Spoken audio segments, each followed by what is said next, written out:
college coaches, it's time to consider Varsity Media to broadcast your games.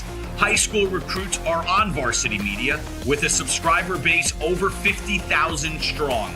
Varsity Media's viewers are your target demographic. What better way to promote your program than by broadcasting your games on the Varsity Media Sports Network? Get an edge up on your competition by showcasing your team in front of Long Island and New York high school players. Our coverage includes announcers, multiple camera angles, instant replay, in-game graphics, in-depth coverage, and so much more. Best of all, viewers watch free, no paywall, and that means more views of your games. Don't delay. Varsity Media is booking for the 2024 season right now.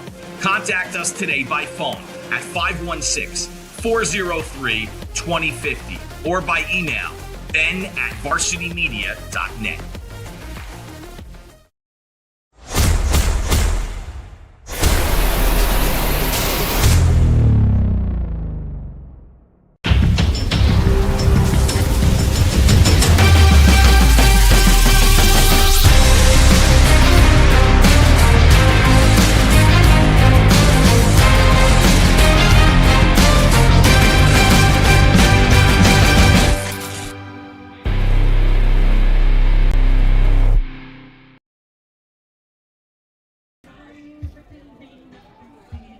From MacArthur High School in Levittown, New York, the Varsity Media Sports Network presents the second annual Metro Cup, presented by the Long Island Metro Lacrosse Foundation, featuring the 3-3 Golden Eagles of Marquette and the 5-1 Nittany Lions of Penn State, the number 5 ranked team in the country. Today's game is brought to you by the Long Island Metro Lacrosse Foundation. Well, good afternoon, everyone. Dylan Butler, along with Mike Hungerford, and of course, almost a man of no introduction, Rob Pennell. And terrific game on hand for us. We're so excited. The national game comes to Long Island. Of course, so many terrific Long Island players come from here. Mike, it's a great opportunity, one, for these programs to show what they have, but also for a great celebration of the sport of lacrosse here on Long Island. Yeah, Dylan, obviously we have some Division I programs on Long Island and locally in the tri-state area, but it's great to bring in two programs from off the area, come in and play, especially the kind of year Penn State's having national prominence and play in front of a crowd, and hopefully we'll get a packed house here today. Rob, former Tewaaraton winner at Cornell. And listen, last year's game was Penn and Duke. That was an overtime game won by Penn, and it really sort of helped elevate them the rest of their season. Obviously, great postseason as well. If these two teams have a similar game, man, we're in for a hell of a game. Yeah, I think this is a point in the season for both teams where they're about to enter conference play, and a win for either team is certainly going to give them some momentum and some confidence going forward. You look at Marquette, who can certainly use a win at 3-3, and then Penn State. This is kind of a game that can catch them between, going on and winning a lot more into Big Ten, or maybe set them back a little bit. So looking to see if they can take care of business today in a game that Penn State probably should win. Look at the teams now. Marquette, Mike, they are banged up this year. As Rob said, 3-3, but they're battle-tested, and they're finally getting healthy, it seems like, at the right time. Sure, they've played some really good teams along the way, and obviously with a great win against Michigan. Michigan looked pretty good last week against Harvard, so when you feel comparative wins, having a very good season, you're right there. When you're beating Michigan's a good win. They played Notre Dame, so it's definitely battle tested. And obviously with their injuries, they've had some younger players have to step up. So they have a pretty good core of guys who are pretty experienced right now, 6 games into the season. We'll take a look at the players to watch for Marquette, and a lot of different guys have had to play, right? But these are two guys who have pretty much been there. Bobby O'Grady on attack. Mike, the Big East Rookie of the Year a year ago, comes back for a sophomore season, and I know that you love Mason Woodward. Rob, keep an eye out for this guy because you might be seeing him in the PLL in a couple years.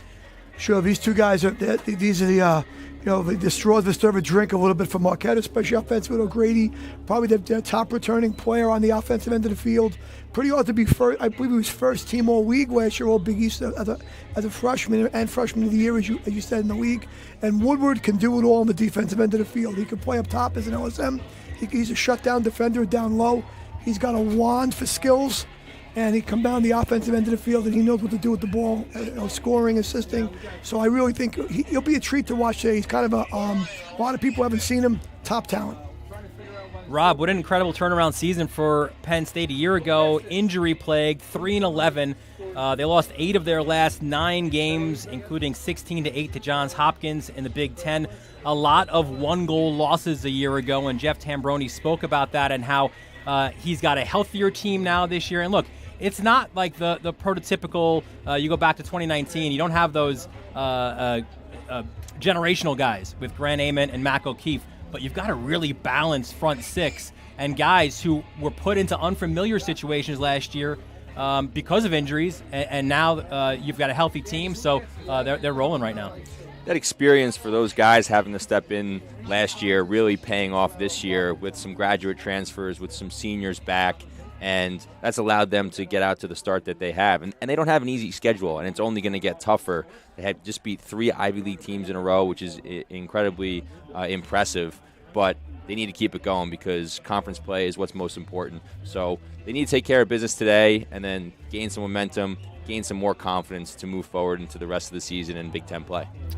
We take a look at their players to watch now for Penn State, and you mentioned the transfer portal. Well, they hit a home run, man, with Kevin Winkoff, a local boy from Cold Spring Harbor, out of Binghamton. They didn't go very deep into the transfer portal like maybe a Rutgers does, but Tambroni really liked the character and the ability of a few of those guys they got, Winkoff being one, and Posey, one of those guys last year, was a 4th defenseman, had to move himself up the rotation a little bit because of injuries, but the best man cover on this Nittany Lions team. Yeah, you look at Winkoff, Cold Spring Harbor product, big family, big name.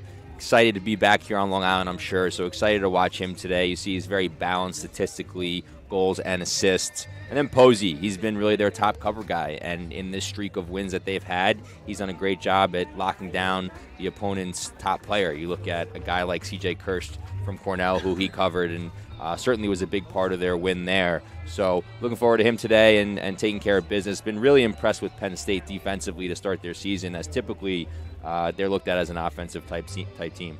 Yeah, that's what Tambroni said in our call with him before, where when it was Ament and O'Keefe, it was just about tempo and moving as fast as you can. He said, we're still looking to move fast, but clearly a different look. But perhaps, Rob, it makes them a more dangerous team because you can't necessarily key on 1 or 2 guys. Yeah, you never want to rely on 1 or 2 guys. Grant Ament and Mac O'Keefe are certainly a special duo, and they're teaming up again now, which is scary for us in the PLL. But to have a balanced offense is the most dangerous offense, and it certainly takes a lot of pressure off the offense when your defense is playing as well as they are. So if they can keep that up today and into the rest of the season, that they'll continue to play the way they're playing. Let's take a look at the starters for both teams. First for Marquette, and up front, you've got Devin Cowan, Nolan Rappis, and Bobby O'Grady, and there's some of our Long Island connections from the Golden Eagles. We'll touch more upon that as the game goes along. But it's been a really between the attack line and the midfielders, a lot of rotation among guys. There you see it, Cowan, Rappis, and O'Grady up front. Stegman, he was on the attack line. Now he's back in midfield along with Foster and Blank. And your defense, they've pretty much stayed the same for Andrew Stimmel, the Marquette head coach. Hey, he knows about defense, man. Former defensive coordinator at Yale in his 4th season now at Marquette. Granger along with Verlinde as well as Woodward. And we mentioned 4th-year head coach Andrew Stimmel. Terrific story for Stimmel. Again, a guy that was he cut his teeth, right, in terms of being an assistant coach, and now the Ohio State 2011 graduate, the 2nd head coach in Marquette University history, got that position in 2019, and he's really kind of got this team rolling. Listen, on our call, Mike, we were sold, man. We were ready to go out there. They've got a great thing going on there in Wisconsin, just a new stadium on their way, and obviously playing in a very competitive Big East conference. Yeah, he's a tremendous salesman, and I mean that not in a very affectionate way. A tremendous salesman for Marquette University. We asked him about what's great about Marquette and what's special about it, and man, he came up with quick answers, and he raves about the place. He loves being there, and I think coming out of the pandemic had a lot of effects on different programs, different ways. But they're heading in a good trajectory right now, and with the program, what's happening with the stadium being built, I think in connection with some soccer team there, professional soccer team, and everything's going to happen there is just going in a great direction. So I think this is another stepping stone, playing in a neutral site like on Long Island, letting more people see them play, and getting their name out there a little bit more. Let's take a look at the starters now for Penn State, and they've been fortunate. They've been able to kind of run out the same group of the last few games, and it's with Malone, Trainer, and Jordan. All three of those guys, graduate students. Chris Jordan, a former Garden City standout, a transfer from St. Lawrence. Your first midfield line, we mentioned Winkoff before. Matt Trainer, the younger brother of Jack, Matt Costin as well, and a terrific defensive line, man. You got those seniors there, and Sweeney and Posey, and a true freshman, and Alex Ross for one of the big names, obviously, in college lacrosse, Jeff Tambroni, in his 13th season. Just picked up his 100th win at Penn. He's now 101-73, 210 and 113 overall. And Rob, you certainly know a few things about Tambroni back at Cornell, but definitely when you talk about the top lacrosse coaches in the college game, he's right up there with the best of them. I always tell young lacrosse players who are being recruited by top schools that if there was a handful of coaches that I'd love to play for in college, he's certainly atop of that list. So there's no doubt in a game like today where he certainly recognizes as maybe a trap game for his Penn State team that he's going to have them ready to play in a very business-like mindset. Let's take a look at the starting goalies for today's game. And for Marquette, it has been, as it's been really all year long, Michael Alieri, the junior out of Massachusetts. .491 save percentage, 57 saves on the year, 59 goals against. Stimmel says he has a very unique style about him. Maybe makes those crazier saves than he would like to see. But Alieri is going to likely be a busy goalie today for Marquette. And for Penn State, let's take a look at their starter as well.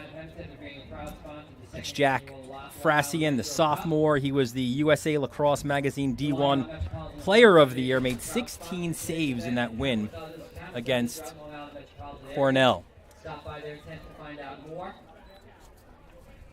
As we get set for the start of this one, about to have a moment of silence, Mike and Rob. It's a sad situation for Andrew Stimmel. Lost his father-in-law. Just a horrific, tragic accident 2 months ago. And Joe DeVito, there you see him on our screen, just a terrific man, really full of life, and will be sadly missed. Wife Vanessa from Wantagh, so our thoughts and prayers go out to the DeVito and the Stimmel family.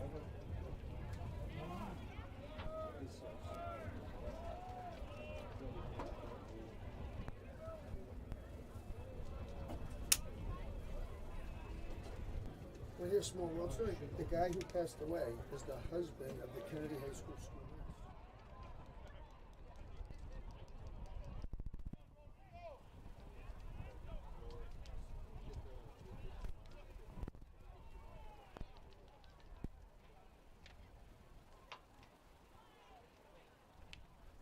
We ask everybody to please rise, remove your hats. Let's take a quick break. You're watching this second annual Metro Cup right here on the Varsity Media Sports Network. Now is the time to order a college recruiting video with Varsity Media. College recruiting videos can save thousands of dollars on college tuition and help land a spot on the team. Our videos include your best plays set to music with spot shadowing effects to help you stand out from the competition. Contact Varsity Media today and mention this ad to save 15%. Call 516-403-2050 or email jeff@varsitymedia.net. College coaches, it's time to consider Varsity Media to broadcast your games. High school recruits are on Varsity Media with a subscriber base over 50,000 strong.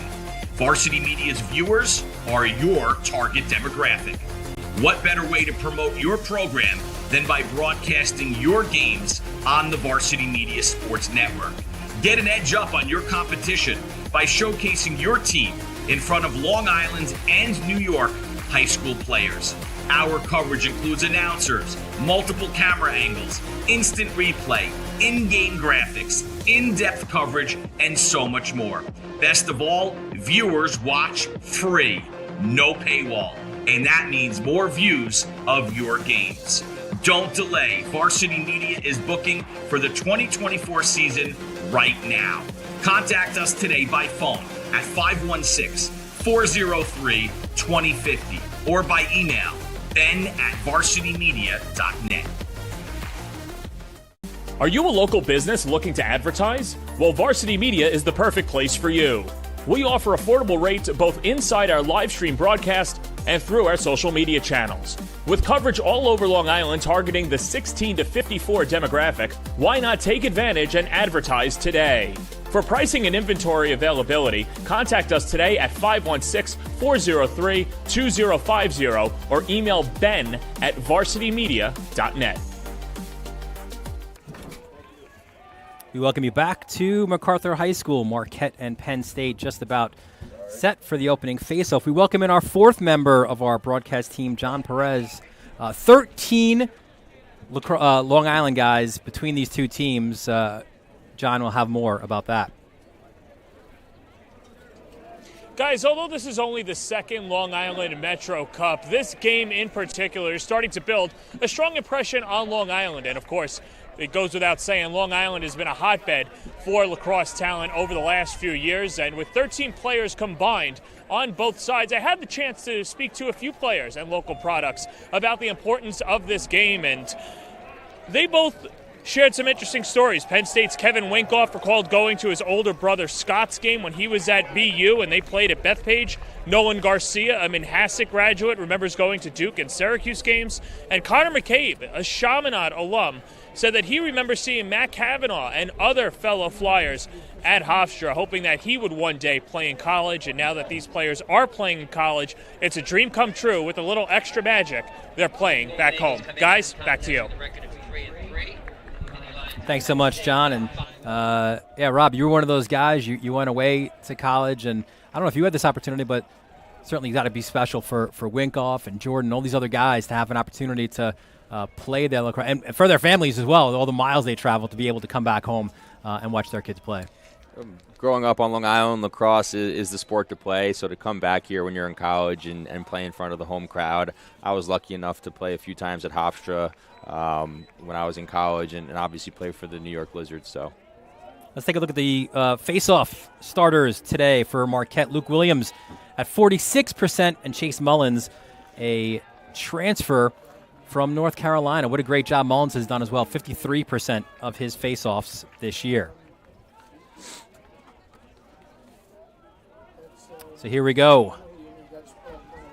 Marquette and Penn State here at MacArthur High School. Stands have certainly filled in, some great tailgates before as well. Actually looks like it might still be going on over for the Penn State guys. But a fun one here. It's very much the last dress rehearsal for Penn State before the gauntlet of the Big Ten for Marquette. They've got one more in St. Bonaventure before they open up Big East play.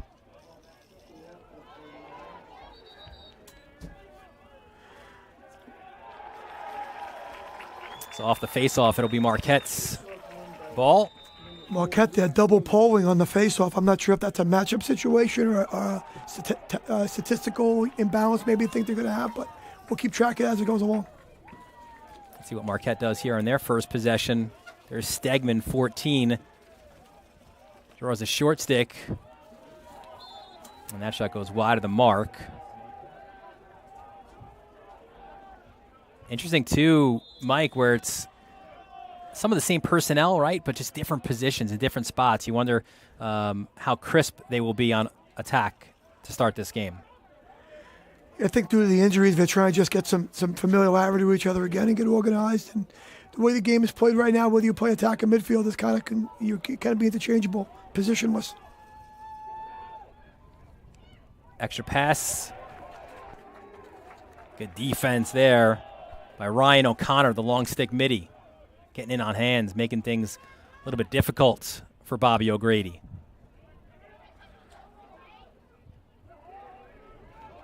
It's unique to high school ball, at least for now, is that shot by Stegman was on, but the shot clock obviously is a thing here in Division I lacrosse. It's behind there. You see it behind the net, 14 on that shot clock. Skip pass inside, trying to find O'Grady, but it's taken away by Penn State. That's Grant Hawes, number 2. Part of a few different defensive middies, short stick D mids for the Nittany Lions.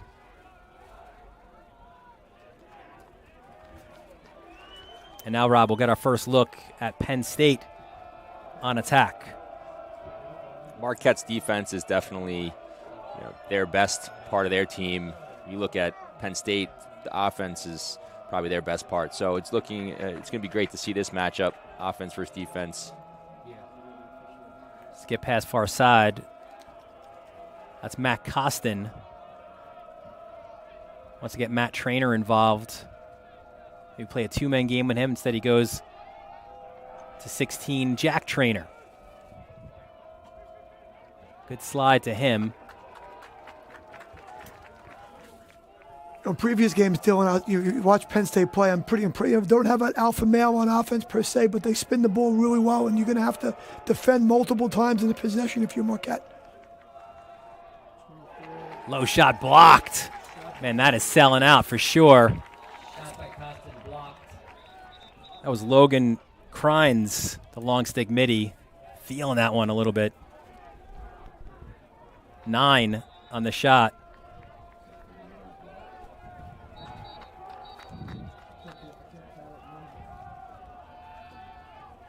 And they'll have a conversation, it looks like, or they're moving it down to 7 on the shot clock, Mike.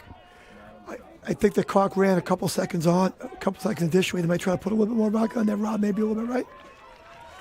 Yeah, you're Penn State. You want all the time you can get. 2-3 seconds is a lot, even with the ball on your stick and the way how fast these guys can move the ball and how fast they can play. But it looks like it's staying at 7 seconds. Brought the defensive player that got hit by Marquette had to come out of the game. It looks like he's yeah, that's the last thing.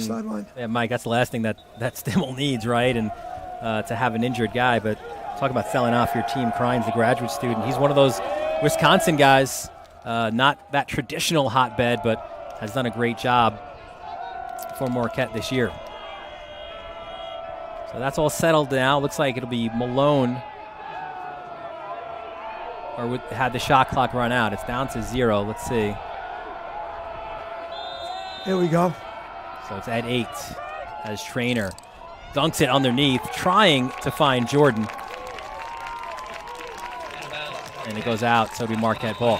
Kind of a little set play there, running, at the end of the shot clock, try to throw it. If it doesn't hook it up, it goes in the corner, and you ride.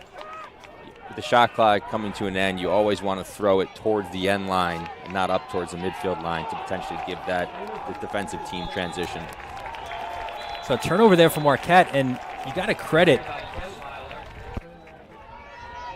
I think it was the D-mid there for Penn State. Just, he didn't get the turnover on the ride, but the subsequent pass ends up going out of bounds. So Penn State gets the ball back. Kind of had to lob that ball over the rider right there. He made it a little difficult for that angle of passing and threw it out of bounds, Marquette. Jack Trainer there on the ride. 45, Chris Jordan. He might be unrecognizable here on his return to Long Island. Grew 8 inches from his time at Garden City to when he went up to St. Lawrence, D3. There he is on the ball. Second midfield line is Jake Morin now. Ethan Long. seeing Marquette in person for the first time, that defense has good length, and they've really taken those passing lanes away. And another turnover, a result. The defense for both teams early on certainly showing out. Dylan, to me, early in games, I tend to look at clearing as a big factor of which way the game is going for teams. Clean stick work, getting the ball up and out. And you see the really successful teams in the country are very good clearing the ball, high clearing percentage. And Marquette failed on an early one, but they got this one done here.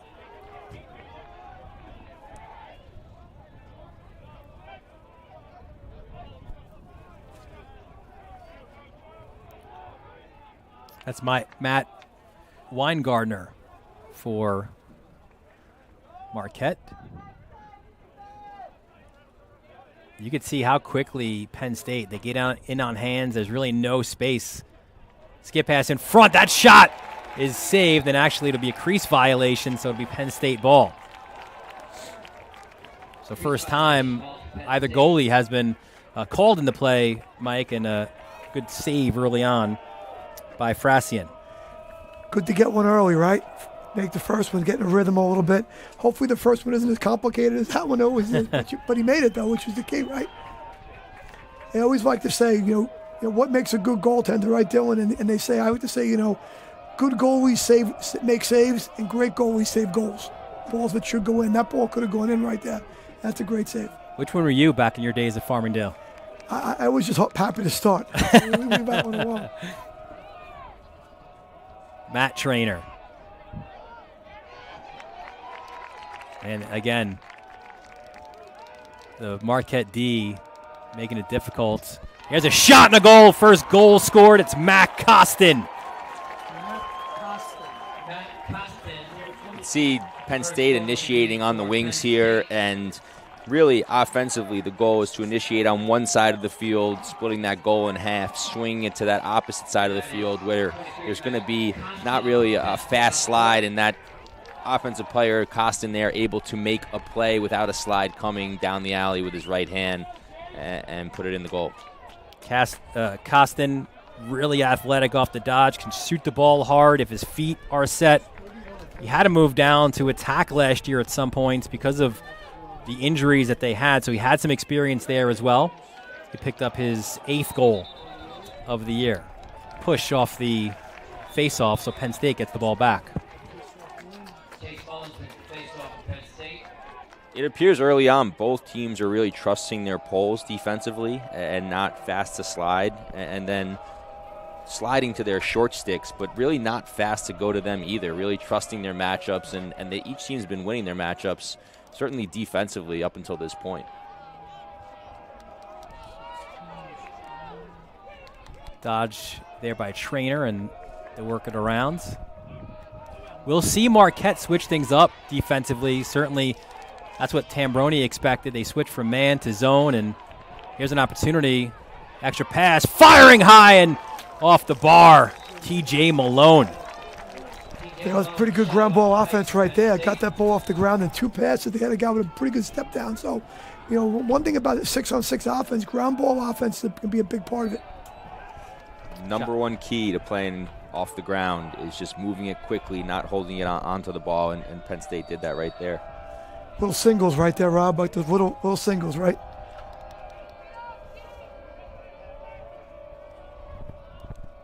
Back behind the cage.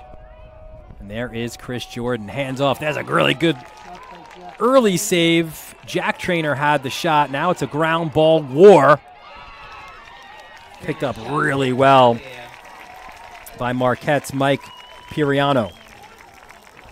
He's one of the local boys out of Hills East, excuse me.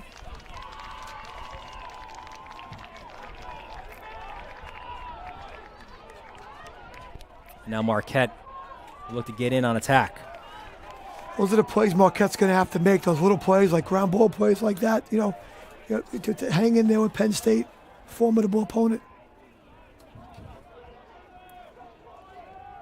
It's those little plays that they're going to have to make because those just compound one after the next, and if you don't make those plays, Penn State's a team that's going to make you pay. O'Grady gets a short stick. He wants to take advantage, and he does! top shelf. And we are tied at 1.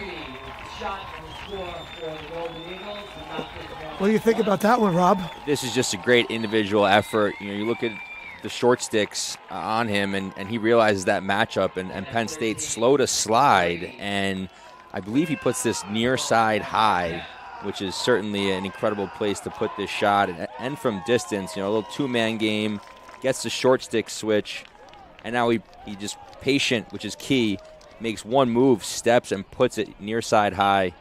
Certainly the answer Marquette needed. O'Grady brings it. It's 1-1. Penn State Marquette. You're watching the 2nd annual Long Island Metro Cup right here on the Varsity Media Sports Network. You're watching the Varsity Media Sports Network, the home for New York high school sports. Now is the time to order a college recruiting video with Varsity Media. College recruiting videos can save thousands of dollars on college tuition and help land a spot on the team. Our videos include your best plays set to music with spot shadowing effects to help you stand out from the competition. Contact Varsity Media today and mention this ad to save 15%. Call 516-403-2050 or email jeff@varsitymedia.net. Varsity Media offers live sportscasts for any event. Our productions include announcers, multiple camera angles, graphics, instant replay, and so much more. Hankinson getting it back. Hankinson going in, dropping it back. The shot of the goal! That's it! That's it! Norton! Pittsburgh, the Class A champions! If you want to enhance your event or make the experience better for your viewers, reach out to Varsity Media today and learn more about our live sportscast. Contact Varsity Media at 516-403-2050 or email ben@varsitymedia.net. Welcome back to MacArthur High School, Penn State and Marquette. Yeah, we got a nice little tailgate going on. Penn State. If the tailgate situation is any indication of where we're going to go, I think Penn State wins this game because they won the tailgate. Yeah, I walked through the Penn State tailgate coming in here, and I almost stayed there. We are on Long Island, fellas. We are on Long Island. Such a big part of the college lacrosse experience. Off the face-off. And it will be Penn State ball on a procedure violation. So there's Matt Costin, 23. See, Woodward there plays the wing in a face-off, and then off the loss, they kind of, as the substitutions take place, kind of finds his way back down low and finds his way to looks like to G.J. Malone. That appears to be the matchup there. Yeah, that should be a fun one to watch. Certainly there is Malone now looking to dodge, gets topside, fires, and another one off the bar. He might be in zone there, it looks like Marquette maybe. Hard to tell sometimes, but they passed the guy, they passed the Dodger along there a little bit. Chris Jordan, that's what Tambroni said, right? They're going to switch things up. They're going to go between man and zone and really try to confuse this Penn State offense. Good job getting his stick on the ball, and there's a turnover. That was David Lamarca, number 30.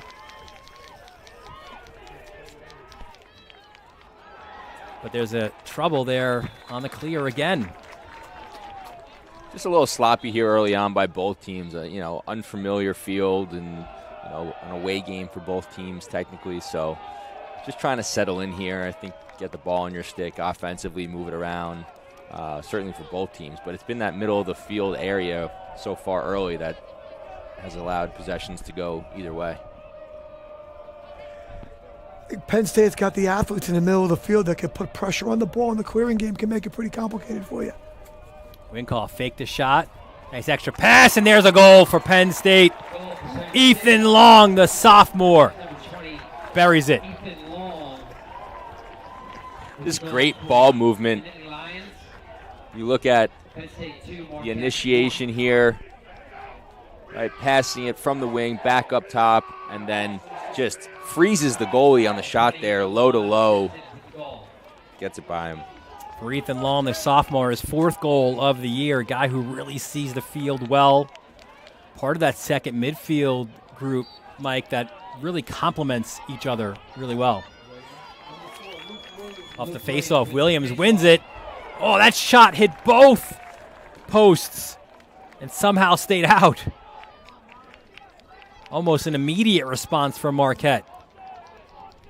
That's one of those plays where you come off the faceoff and you get a break and you get a great look and you lose a you don't keep possession, but meanwhile that was your chance. You had a shot at it and you got to take it. You can't back out. Just couldn't finish it. Unlucky there for Marquette. You only get so many of those opportunities in a game. You got to take that shot at that time, and if it goes, it's 2-2. If not, you got to play defense, which they've been doing pretty well so far. Penn State works it from X.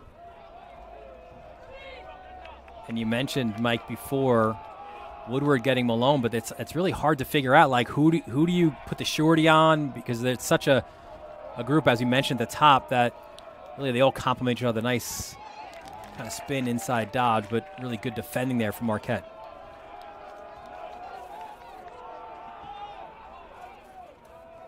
Looks like they're in zone right now.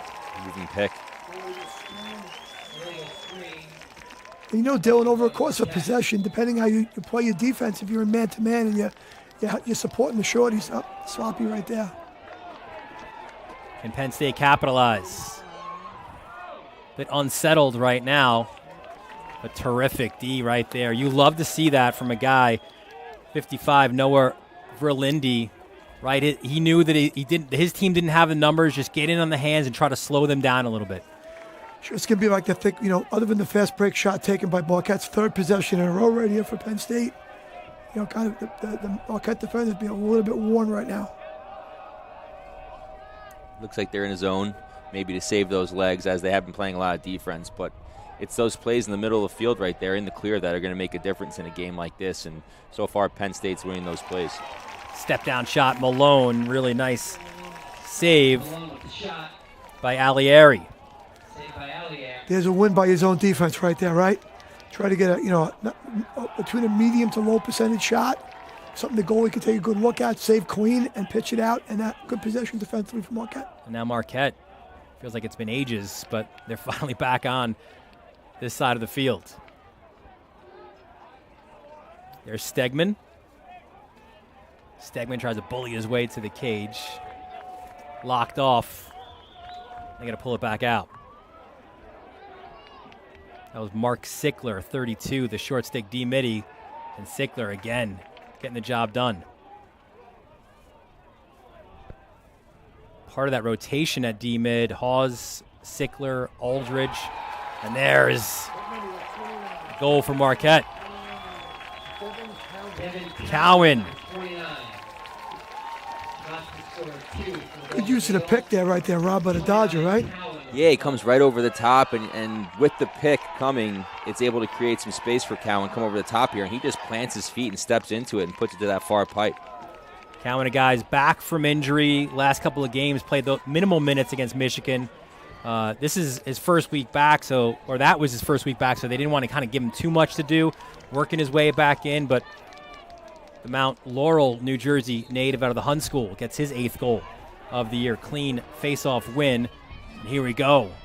Tempo for Penn State. There'll be a crease violation against the Nittany Lions. Great step under. You got to step in the crease, but on a great save.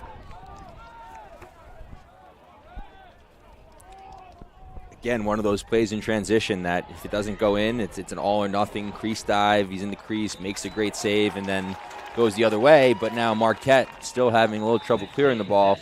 Penn State gets lucky there and has the ball back on offense. That middle of the field is pretty crowded. That pole, they're kind of zoning that middle of the field there. It's not a 10-man. The goal is in the goal. It's not really a full 10-man. It's like a 90 or a pressure situation. They get the ball to a pole, and Penn State was able to get pole on pole. Great riding situation there. Inside the final 2 minutes of this first quarter, 2-2. Alieri! Terrific save. And now Marquette trying to get the clear. Look at the ride. Winkoff as well. Hey, he did a little bit of that, right? Back in his Cold Spring Harbor days for Dennis Bond. Sure, great. Another great, just massive effort there, right? Tremendous effort on the ride. Skip pass, top side. Trainer thought about it, but Verlinde took it away. Winkoff. He had the time and he had the space, and Tambroni says he's got the green light when he has that opportunity. No backup, though, so it's Marquette ball. But again, the clearing game has been problematic for the Golden Eagles early on. Inside the final minute of this entertaining and low-scoring first quarter. Sometimes when you're struggling with the clear, you just need someone to take the ball and run. And Foster there kind of took it into his own hands and created an opportunity to just run it over. And sometimes that's all it takes. Yeah, definitely try to get that pole out of there, Rob. They had the pole on a man, kind of took him away a little bit. And dodge for sure, he's always better in the middle of the field. They're trying to dodge VLSM, who's going to throw checks in there and really make it complicated on you. Sometimes those guys clearing the ball are your defensive middies right before they sub off. They're part of the clearing group, so they're not going to be as skilled as your first midfield guys. No disrespect, but they're not going to be. There's a reason why they're not in the first midfield. Timeout for Marquette here, and we didn't get a chance to get to this before the game, guys, but the keys to the game and for Marquette, they want to play with pace offensively and also dictate those paint areas defensively. And Stimmel talked about making one stops, not allowing the Penn State offense to kind of get 2 and 3 and 4 different looks. Sure, and they've kind of suffered through that a little bit in the first quarter, a little bit with failed clears, and they've survived it a little bit to keep the score at 2-2. For Penn State, the focus is on what has provided success to this point and how hard are they willing to work. And also tempo, again, Tambroni, I'm sure, and even in your days at Cornell, you heard that word over and over and over about tempo, and they don't want the game to get erratic. They want to play at their pace and also recognize when Marquette does switch things defensively that they have the answer. Listen, colleges, if you're enjoying this broadcast, you can also book a Varsity Media Sportscast. You can email Ben at varsitymedia.net. What do you think is going to happen here, Rob? They got the shot clock is essentially turned off, right? They have the whole time, 48 seconds to go before half. How far do you run it down, do you think? I think they're going to hold it here and wait for one. I'd say they're probably going to go at 15 seconds, depending on if they want to get one look and try and get another one. But the last thing you want to do is go early and maybe give Penn State a transition opportunity. It's Foster with Sickler on him. Very common in these situations is bringing a short stick with a short stick D-midi on him behind the goal. Easier to just handle pressure. Rappis was creeping a little bit at that back post. Now he makes the move. Sickler nearly got the turnover. Skip pass, low to low. That shot wide of the mark by Stegman. 2 seconds and 1. So they did get the shot off. They didn't cede an opportunity on the other side, but they were not able to get a goal. Good start here at MacArthur High School. Penn State and Marquette going back and forth. 2-2 after 1. You're watching the Metro Cup presented by the Long Island Metro Lacrosse Foundation right here on the Varsity Media Sports Network. You're watching the Varsity Media Sports Network, the home for New York high school sports. Now is the time to order a college recruiting video with Varsity Media. College recruiting videos can save thousands of dollars on college tuition and help land a spot on the team. Our videos include your best plays set to music with spot shadowing effects to help you stand out from the competition. Contact Varsity Media today and mention this ad to save 15%. Call 516-403-2050 or email jeff@varsitymedia.net. Varsity Media offers live sportscasts for any event. Our productions include announcers, multiple camera angles, graphics, instant replay, and so much more. Hankinson getting it back. Hankinson going in, dropping it back. The shot of the goal! That's it! That's it! Norton! Pittsburgh, the Class A champions! If you want to enhance your event or make the experience better for your viewers, reach out to Varsity Media today and learn more about our live sportscast. Contact Varsity Media at 516-403-2050 or email Ben at varsitymedia.net. We welcome you back to MacArthur High School. This is a neutral site game, but some significance on its location, especially for Marquette. For more on that, we send it down to John Perez. Guys, in a game where there's so much rich history, obviously on Long Island, and even cooler, unique tie-in to this game as well, obviously being played at MacArthur High School, named after U.S. Army General Douglas MacArthur. And if you look right here, General MacArthur always considered Milwaukee his hometown. It was given an honorary law doctorate in 1951 by Marquette University. Here he is being honored at a ceremony at the old Marquette Stadium, which was on 36th and Clybourne, which is about 16 blocks away from Marquette's current campus. Guys, back to you. Thanks so much, John. That's pretty cool, huh? General MacArthur being such a big fabric there, part of the fabric of Marquette. And you see a change in the face-off. It's Grant Evans, the graduate student. He's in there 70% on the year. He wins his first face-off of the day. Violation there on Penn State. Something must have been amiss when they went down. Big dude there, Evans, huh? You could see the upper body. And we might see 3 different looks from the face-off X for Marquette today between Williams, who we saw earlier, Evans there. Also, Cole Emmanuel has taken a lion's share of late. There's Luke Blanc. Overhand shot, wide of the mark. Nice twister there by LeBlanc, right stepping under. And, people sometimes say you got to get to your inside hand there, but when you're shooting that box influence, right, shooting that twister, able to increase a little angle. Low to low! Devin Cowan with the finish, and Marquette takes a 3-2 lead. 3-2 on the Cowan goal. Giving assist to 22, Will Foster on that goal. Foster to Cowan. Guys, you see Foster there, right? Spinning, turning, and then Cowan goes low to low. Yeah, just a nice feed. The defender kind of sloughed off them, gave him a little too much room, and just a deep shot. One that I'm sure the goalie would like to see back. Yeah, I think they had that ball side cut, kind of took that defender underneath a little bit. Clean win there. Oh! A face-off goal, a Fogo goal. Have at it. Grant Evans. What a momentum swing right there. Get a nice goal from one of your best offensive players, then your face-off guy comes in and gets one. One of those opportunities you have to take, and 2 face-off wins in a row, 2 goals. Certainly huge momentum for Marquette right now if they can win this face-off and get back on offense also. First goal of the year for Evans, and Robbie saw it. Nobody came at him, so he figured, I'm going to keep going. It's usually a discussion within the teams and the defense is when the face-off guy has the ball, that's the guy you want taking the shot, and make him hit the goal, make him take a good shot. Have you seen their sticks? When they come out of there with the ball in there, right? Those things are twisted and mangled up a little bit. You have to let that guy shoot it.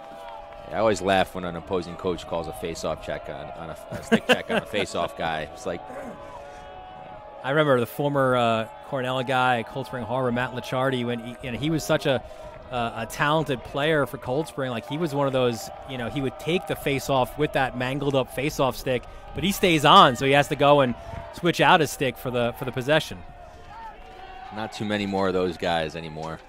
Let's get past firing, and that was Winkoff with the opportunity. Yeah, I think you see now the best guys in college are guys who have really pretty good skills. Weirman at Maryland and Jake Naso at Duke, and some of those guys are pretty skilled with that stick, and they can play offense a little bit. Oh, terrific save by Alieri, denying Malone. Pressing down here. Yeah, you're going to see Penn State really going to up the intensity in the middle of the field after going down 4-2 here. Going to try and make more of those little plays and give their offense some more possession. You can see why Stimmel really is high on Alieri. quick hands. He makes those highlight reel saves. See, there's that athleticism in the middle of the field from Penn State. You know, they got the ball to a short stick against a short stick, but he was able to take the ball away in the middle of the field. And Marquette's going to have to, discuss how they're going to, what change they're going to make in order to get that ball cleared more effectively. 4-2 the lead for Marquette. Back-to-back goals, just 8 seconds apart. Trainer's shot is saved by Alieri. Alieri's feeling it right now.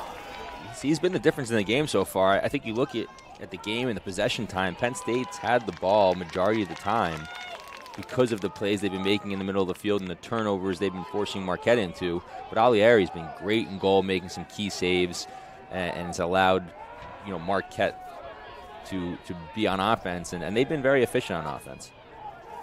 Yeah, it took them some time, it seems like, right, to grow into it. As you mentioned, right, different location for both of these teams, unfamiliar. Little scoop-type attempt. The backup was there, though. And we got our first penalty, it looks like, of this game. I love when offensive players, Rob, just go see that green space, like where the green is, and go to the middle of the field. And you're probably getting hit, right, when you go in there, but you bite down that mouthpiece and you go for it, and you get a man up. Personal foul, 44 white. Unnecessary roughness, 1 minute. 44 white, unnecessary roughness. So it'll be a 1 minute unnecessary roughness penalty. So Pup Buono was called for the infraction. They'll reset it to 60, the shot clock. And our first man-up opportunity of the game for either team. This is a great opportunity for Marquette here to extend their lead to 3, which, in a game like this where the defenses are really engaged and checked in here, and Penn State's had trouble scoring goals. Sweeney getting in on the hands, trying to create the turnover. Ball's in the air. It's won for a moment. Look at his battle for the ball. And timeout was called by Marquette. That's their second and final timeout of this first half. I think that was Sweeney, number 3, might have had the deflection on that pass. I think that Marquette had a nice play work in there. They were getting ready for that step down, and they had a good deflection. Create that. We'll take a look at the latest Inside Lacrosse top 10 rankings, guys, and you see Penn State moving up the ranks. Listen, you beat 3 ranked Ivy League teams in consecutive weeks. When you go to Yale and then you're home and you beat Penn and then you go on the road and beat Cornell, you deserve the right to be in top 5 range. There you see Virginia. They've been number 1 in the preseason or all throughout the season as well. Notre Dame, Duke coming off a big win over Carolina last night and a big one today too with Maryland. Having a big showdown today as well. But there you see the top 10 by Inside Lacrosse. Yeah, you got Virginia playing Maryland today, so that'll be a big game. And you have Cornell playing Yale. So a couple top 10 battles today, see how those go. And with Penn State, I mean, they had 3 great wins in a row, and that's why we really talk about this game being a trap game going into playing Maryland next weekend. And you can see Marquette has gotten the best of them early on. So look for Penn State, Coach Tambroni, to get on them a little bit here and ramp up their intensity. And again, colleges, if you want to get a game day experience like we can bring you here on Varsity Media, you want to email Ben at varsitymedia.net. Mike, obviously there's so many different outlets for the college lacrosse game, streaming-wise, but you've seen a bunch of them, and again, we're biased, but I'm not sure they're bringing it like we do here. Yeah, tremendous broadcast. We do a great job and try to personalize it to your program as best we can. So off the timeout, 33 seconds left on the man up for Marquette. In front, and it was a crease violation on Marquette. So that'll likely, as long as Penn State can get a clear here, that'll likely kill this man-up opportunity. On a man-up play, you try to work for one great look, right? One great step down from like maybe under 10 or 8 to 10 yards, or if you have a big hammer shooter, maybe from 14, or a layup kind of play. You had your layup chance right there and step in the crease. So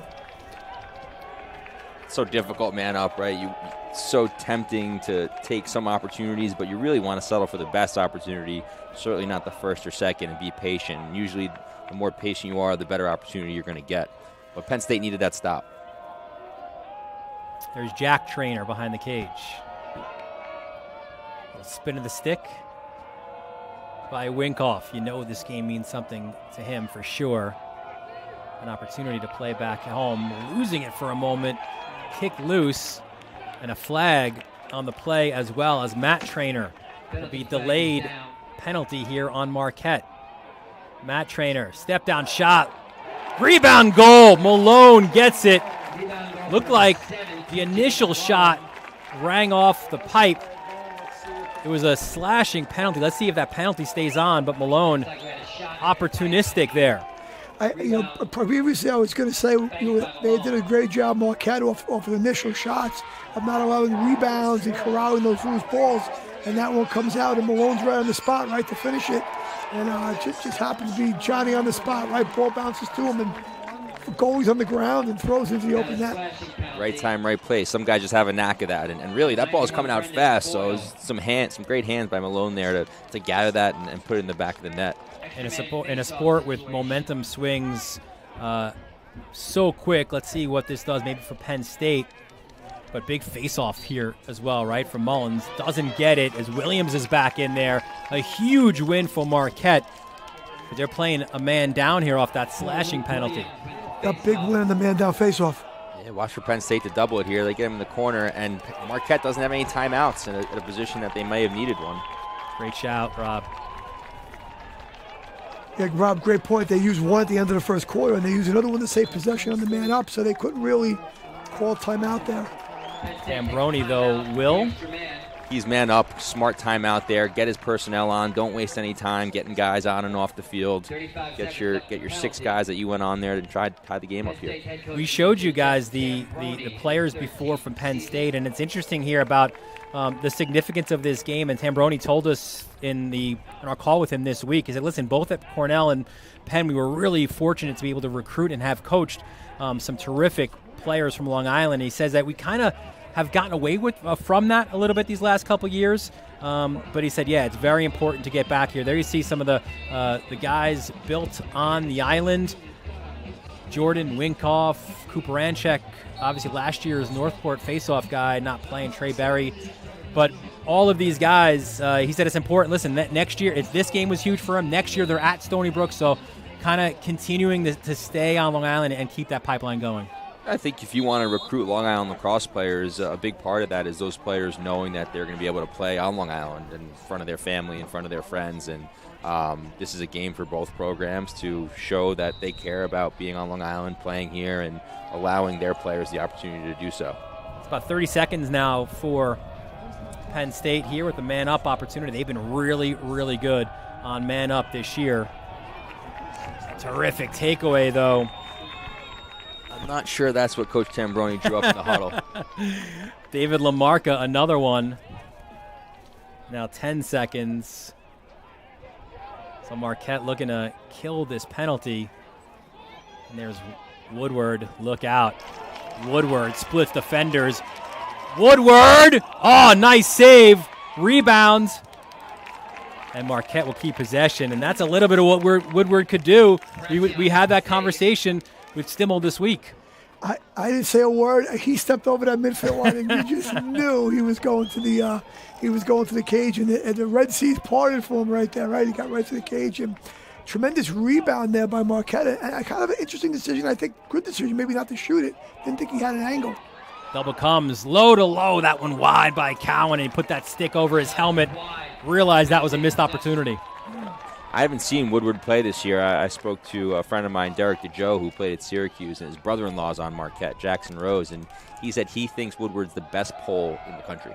I mean, Stimmel said it. Obviously, he's a little bit biased as his head coach, but yeah, listen, that's another mark for Woodward, and he has been excellent. Had some of those honorable mention All-Americans, but he's a guy that could certainly be in contention this year, and again, Stimmel said a future pro for sure, so you hope he's at the Redwoods maybe in a couple years. I might be gone, but yes, I hope he's playing for the Redwoods. Say it ain't so, Rob. I'm really impressed by Marquette defensively. Right there, they were actually short a man. They were actually playing, they want to get matched up quick, but they all 4 defenders slow played it. You could tell they were communicating, and they got it matched up correctly. And those things go unnoticed, and those plays don't appear on stat sheets, but they help you win games all the time. Yeah, their ability to recover has been great. Oh, Malone goes in front, finds Morin. Somehow, guys, Morin was wide open right in front of the crease. And the Garnett Valley, PA native dunks in his 4th goal of the year. Malone's going to draw attention here on the wing, and he's got the short stick, so that slide is quick, and he's just got his head up and hits his man on the crease there, and that's an easy finish. 4-4 is the score. 7:26 left in this second quarter. A fun one here on Long Island. You're watching the 2nd annual Metro Cup from the Long Island Metro Lacrosse Foundation right here on the Varsity Media Sports Network. College coaches, it's time to consider Varsity Media to broadcast your games. High school recruits are on Varsity Media with a subscriber base over 50,000 strong. Varsity Media's viewers are your target demographic. What better way to promote your program than by broadcasting your games on the Varsity Media Sports Network?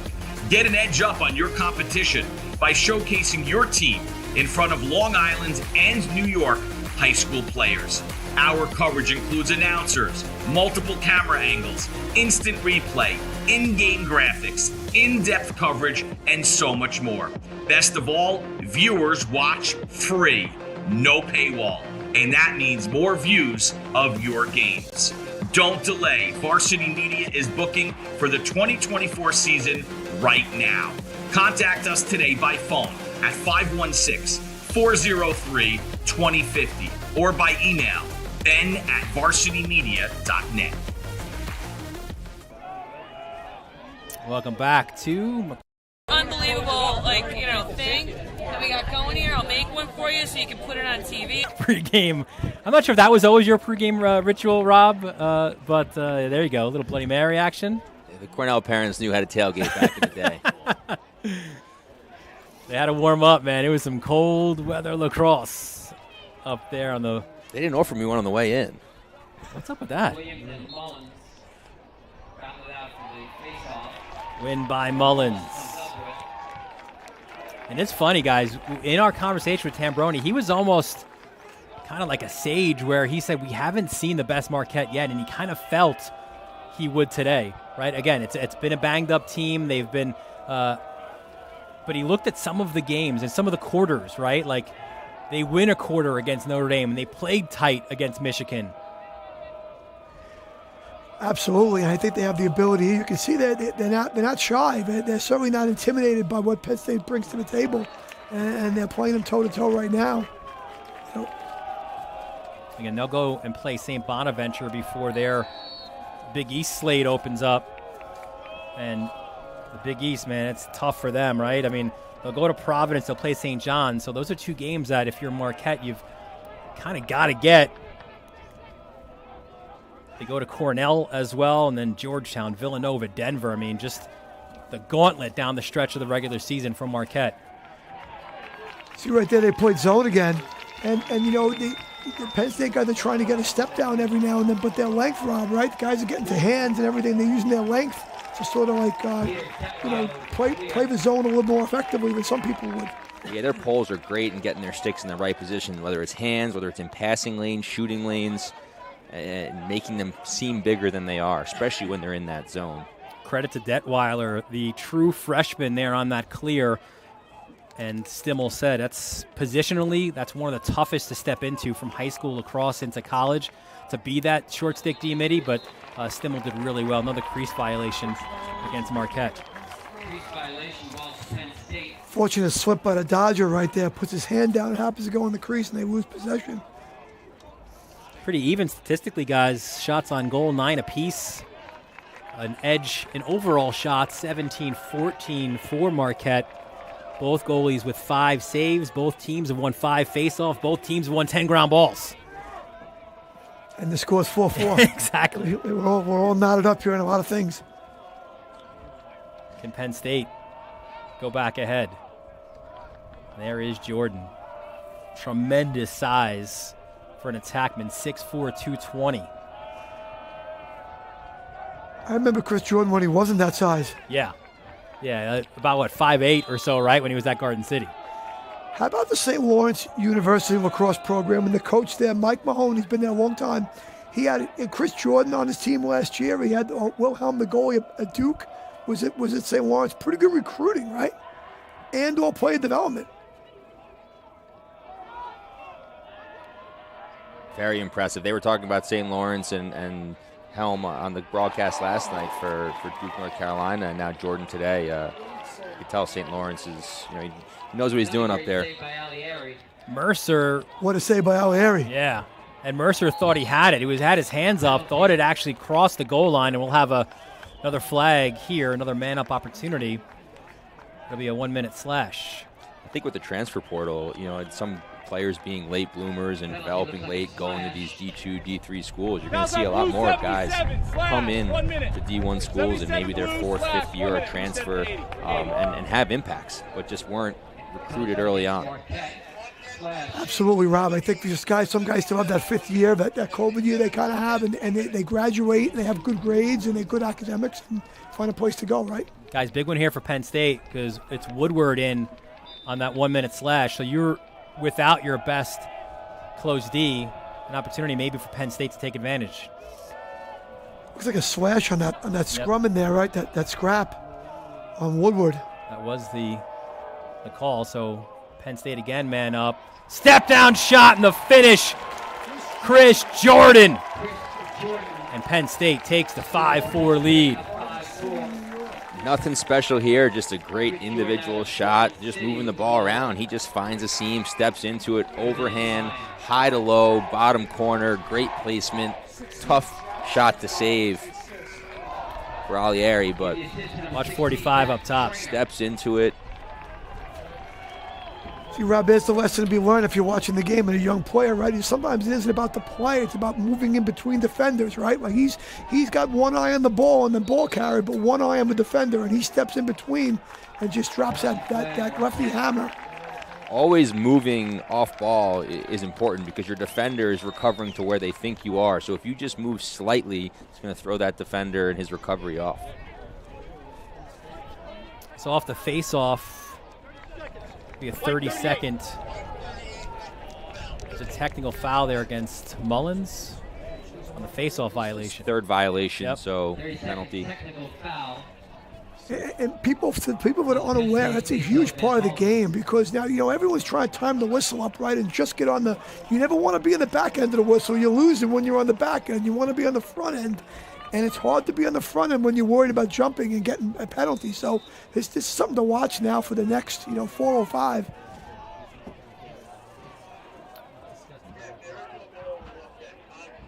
So man up here for Marquette.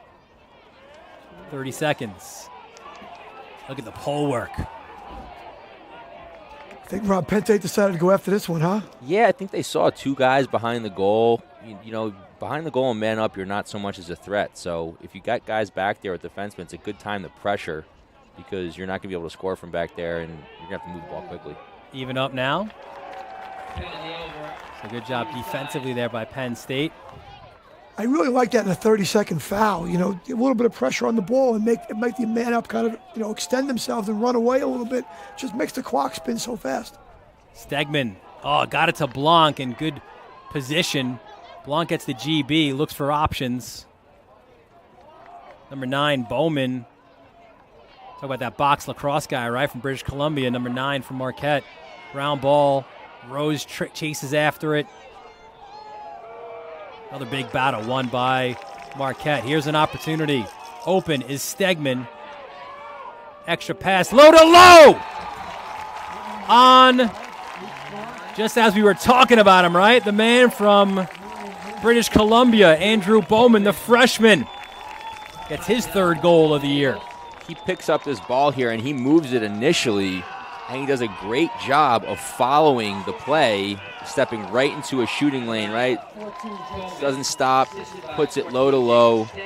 Great shot, tying it up. for Marquette. Somehow the Canadians, guys, their balls go in, right, Rob? And they know how to move. They Yeah. know how to get open. Sure, they know how to move in the shooting lanes, and he did just that right there. Got hurt earlier in the year in that Utah game. Hasn't played since. So first opportunity back on. Evans wins the faceoff. He is harassed. Penn State is just relentless in the middle of the field, though. And all game long, they are just doubling, triple teaming the ball, trying to create turnovers. You wonder if they can keep that pace up, through the fourth quarter. Foster! And Marquette takes the 6-5 lead. I think was great there, Rob. Is that he right away off the face-off. There was still, I think, some subbing going on, and he attacked a little bit before the defense was fully in 6-on-6 and all matched up. He just goes to the goal. Yeah, you can tell he's got some space behind him. He gets a little swim dodge here to his left, back inside to his right to increase his angle, and puts it 5-hole, which is really the only spot to go when you're that low angle, and gets it by. I think one of the defenders from Penn State was still waiting for an offensive player to come in. It was like almost 5-on-6, but everyone kind of took a deep breath and kind of relaxed a little bit. Foster, another guy, missed the last 3 weeks with injury. That Utah game again, he got hurt. Woodward with the GB. Great ground ball there. Yep, great decision too. He's got a wand, that guy. Yeah. Now some momentum going for Marquette in the final 2 minutes of this first half. Bowman and Foster go back-to-back, 26 seconds apart. Same spot they dodged from before. Foster again. It's that low wing. It's only his second game back. There's a save. Rebounds. And they'll call a crease violation on Marquette. Yeah, just trying to do a little too much there, I think. In that situation, he took the shot. He actually got it back and had 3 guys around him to reset, pull that out, end of the quarter, end of the half. Right? Probably could have held it for almost close to 1 shot there. Instead, Penn State now has the ball. So inside, as we approach the final minute, Penn State has a timeout remaining, and it's a use it or lose it situation. So we'll see if they go to that here to work something here for the final 45 seconds. Up top is Jordan. Back in the zone. Maybe not. Maybe call timeout here, depending if they go in a zone, but they might come right out into a man again, so you plan for something. Marquette's done a great job of mixing it up here in the first half between man and zone. I think it's actually man right now. My mistake. Trainer, there's 13 on the shot, 17 on the game clock. Double comes, it's Woodward. Oh, taken away. Stick in the passing lane.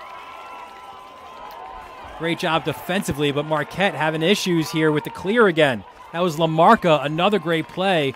Man, he has been all over it. And Marquette just sends, LaMarca just sends the ball down. And a great job by him to make sure there was no final shot. Stick in the passing lane, did a great job there. So 6-5 is the score as Marquette. They were trailing 5-4. They got those back-to-back goals by Bowman and Foster.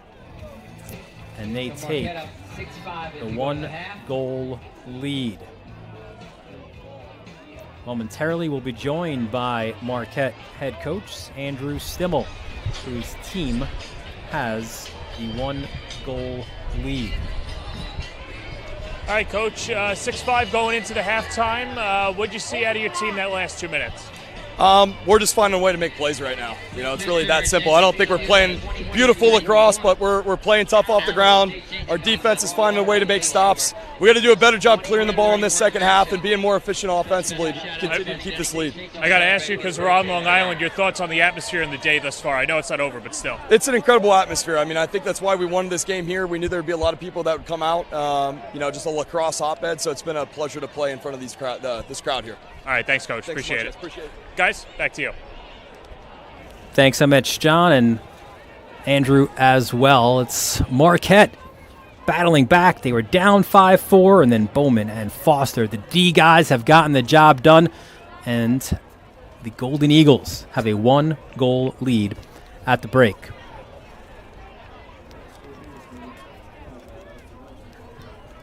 I tell you, Dylan, maybe it's because we're on Long Island, Rob. Maybe it's a Long Island thing. There's been some scraps going on down there, right? Ball on the ground. There's been some swinging, and there's been all kinds of tough play. It must be here on the island. We bring it out. We bring the best out in people. That blue collar type of lacrosse here at MacArthur.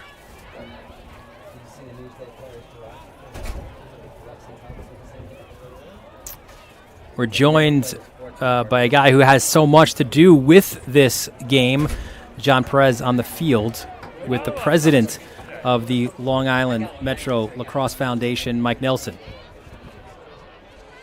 Mike, incredible first half. 2 powerhouse programs. I know you're the head of the organization here and getting it all together. Your thoughts on the day thus far? Well, let's go back to last year where it was an overtime game. We were kind of hoping to bring in 2 teams this year that were going to be equally as competitive, and looks like we got that. And it's been pretty cool, too, just getting to see the fan bases and all the local folks coming here. How important is it for Long Island and future college lacrosse players to actually see 2 powerhouse programs? Sure. You know, when you live on Long Island, you're kind of limited in your choices. I mean, there are some good schools here on Long Island, but when you broaden your experiences and get to see other schools like Penn State and Marquette, it showed Long Island kids that there's other programs out there, and hopefully there's good exposure for both programs today. Now, for the viewers out there that really don't know about the Metro Cup and what you guys are about, tell us a little bit about. I know it's not just this game; there's a wider landscape as well. So we represent the Long Island Metro Lacrosse Foundation. The Lacrosse Foundation is a chapter of U.S. Lacrosse. So we operate within U.S. Lacrosse rules, but we do things to support new programs. We support wheelchair programs. We support special needs programs, inner city, low income. Anybody that really needs help on Long Island and the metro area, that's what our job is, to help out. We also support veterans charities. We run a shoot up for soldiers on Long Island here. We do the Metro Cup. Next week on April 8th, we're going to do the Founders Cup. So, we got a lot of things in the cooker, and we're excited to keep going. I can't imagine how excited you guys are. And for anybody that wants to participate or take a look at you guys, where can they go? So we're at www.limetrolax.org. All of our events, all of our committee people, everything is listed, all the information that you would need either to join the U.S. Lacrosse or start a new program or become a member is right on that website. All right, well, appreciate you taking the time. Fantastic event. Congratulations to everybody here. Thank you very much. I'd like to thank you and Varsity Media for being here. I look forward to a pretty good partnership going forward. All right, thanks, Mike. Guys, let's send it back up to you. Great stuff, Mike Nelson.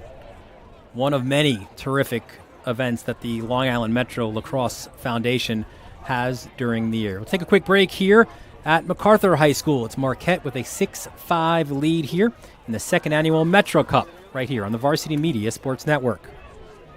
Now is the time to order a college recruiting video with Varsity Media. College recruiting videos can save thousands of dollars on college tuition and help land a spot on the team. Our videos include your best plays set to music with spot shadowing effects to help you stand out from the competition. Contact Varsity Media today and mention this ad to save 15%. Call 516-403-2050 or email jeff@varsitymedia.net. College coaches, it's time to consider Varsity Media to broadcast your games. High school recruits are on Varsity Media with a subscriber base over 50,000 strong. Varsity Media's viewers are your target demographic. What better way to promote your program than by broadcasting your games on the Varsity Media Sports Network? Get an edge up on your competition by showcasing your team in front of Long Island and New York high school players. Our coverage includes announcers, multiple camera angles, instant replay, in-game graphics, in-depth coverage, and so much more. Best of all, viewers watch free, no paywall, and that means more views of your games. Don't delay. Varsity Media is booking for the 2024 season right now. Contact us today by phone at 516-403-2050 or by email ben@varsitymedia.net. Are you a local business looking to advertise? Well, Varsity Media is the perfect place for you. We offer affordable rates both inside our live stream broadcast and through our social media channels. With coverage all over Long Island targeting the 16 to 54 demographic, why not take advantage and advertise today? For pricing and inventory availability, contact us today at 516-403-2050 or email ben@varsitymedia.net. We welcome you back to MacArthur High School here in Levittown, Long Island. Always great when the young kids are on the field here at halftime. It's a 6-5 lead for Marquette. Guys, let's take a look at some of the first half stats. And you can see shots, a 2-shot advantage for Penn State, one more shot on goal for Marquette. See both goalies there with 6 saves. Face-offs advantage Marquette, which we maybe didn't necessarily think would have been the case, the way Mullins has been facing off, and the turnovers there, 9-8 with Marquette. Penn State's gone early a few times, which has certainly hurt them. And, really, Penn State in the middle of the field, I think, has been dominant. So for them to be down by 1, given the effort that they've given in the middle of the field, is very surprising. So I think if Marquette can really clean up clearing in the middle of the field, they'll be able to keep their lead here and play a little bit more efficiently in the second half. We mentioned before 13 Long Island natives coming back home to play between these two teams. Our John Perez was able to catch up with them midweek and get some of their memories of their time here playing on Long Island. Garden City, you're constantly around the game. So, me and my friends, we would play from morning till the night. Whenever my mom was calling me, telling me to come back home, going to St. Paul's, throwing the ball around. And then I made a decision to go to Chaminade, one of the best things I've done. Playing under Coach Moran and Coach Pomps is just something that was amazing for me. Big games like won the championship JV against St. Anthony's, which was awesome. And then senior year, going to Metzger Field over at St. Anthony's, pulling out an overtime win was one of my favorite moments, being on the field, Will Lynch scoring the goal. It was just an awesome time. Me and my buddies all celebrating, coming back home. So I think I would have to go back to that MacArthur game. Definitely a rowdy crowd at MacArthur. So being able to go there, not knowing if it's going to be my last game or not, in a high school uniform, and being able to take them down and then head to, like I said, our first ever county finals in school history as a lacrosse program. So that was special. I'd say my senior year didn't end up how we wanted to, losing the Long Island Championship, but that year was just an awesome year. We won every game up until the last game, won the Wood Stick, which felt great. It was the highest scoring Wood Stick of all time, and then going on a Nassau County Championship. It was my second one that we won. It's probably my favorite memory would have to be the 2017 state championship my sophomore year. We had a really good fourth quarter comeback, 4 goals in 1 minute, and we won the state championship. And that kind of set the tone for the next couple of years, and just that will always stay with me. And I think that's a pretty great one. An overtime win at St. Anthony's is just a moment I'll remember through the rest of my life. But really just the coaching staff there and the teammates, the relationships, I've always, I'll always have those, just, great people who have taught me some great life lessons that I'll carry with me for the rest of my life. Awesome stuff. Yeah, man, those memories of wins at St. Anthony's for the Chaminade guys, Trey Berry talking about winning a state championship with Ward Melville, they stick with you for a lifetime. Yeah, both teams have some guys from some very successful programs. I think that's part of recruiting, right? You want guys who know what it takes to be successful and win and compete at a high level. And you get a lot of guys who know how to compete on Long Island, but then they come from those programs that are used to winning. It goes a long way. What's your fondest memory, Rob, of your days playing Smithtown? You mentioned that big spot you put up at Garden City last year. Yeah, probably Garden City. Early on in the season, my senior year, we had some really nice wins. Garden City, Farmingdale, who were top 20 teams in the country, but we never made it past the semis to get that shot at the counties or anything like that when they split us up into 2 schools going into my junior year. We heard Nolan Garcia there talk about the wood stick, the highest scoring wood stick a couple years back, where Manhasset beat Garden City. And of course, we were on the call last year when Garden City earned their revenge in overtime, winning at Manhasset in that classic wood stick matchup. Still the oldest, it's not the continuous because of the COVID year, but still the oldest rivalry game in the league. Marquette back at it with number 50. Looks like he's facing off against Grant Evans, right? Coming back out for a second. He's been a bit of a difference maker for Marquette, the X. And the only guy we've not seen yet was Cole Emanuel for Marquette. Look at this battle here at the X. Still going. Loose ball. Ground ball. Bodies flying. And there's Evans to come away.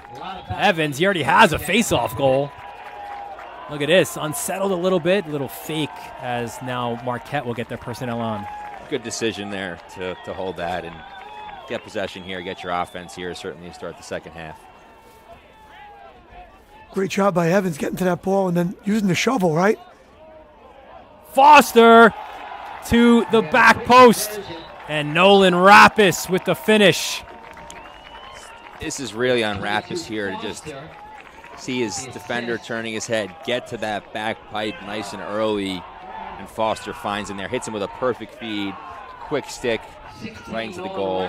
That's why you don't take that shot early on the possession. You get a quality shot like that. When your face-off guy scraps for a ground ball, you want to reward him, and that's what they do here with a goal and extend their lead to 2. But just a great head up the whole time, quick feed, quick finish.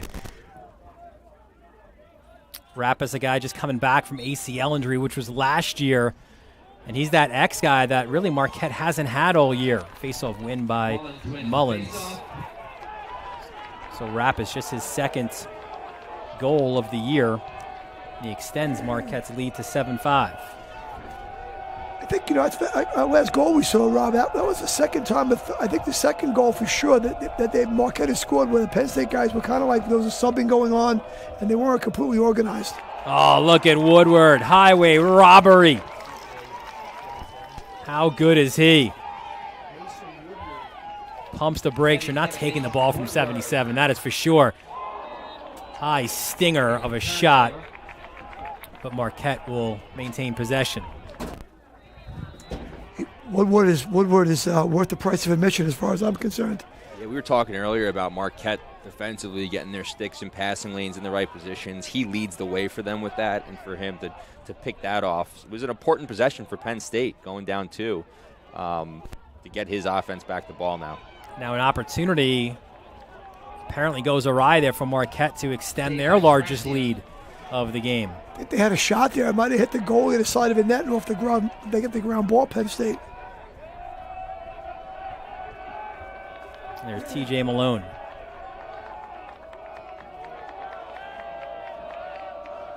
Woodward reminds me a little bit of the defender from Delaware, Owen Grant. Canadian, very skilled, go with the ball, and it's a great size. Penn State, the 5th ranked team in the country.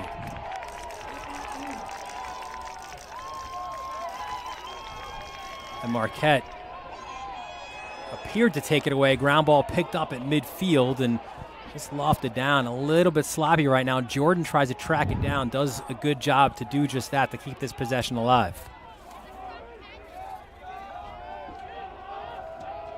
Here's Luke Mercer looking to get downhill.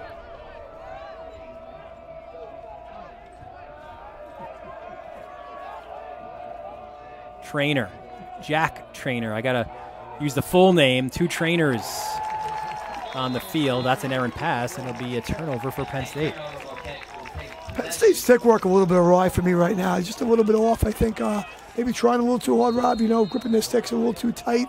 Maybe it's the nature of Marquette defense, defensively.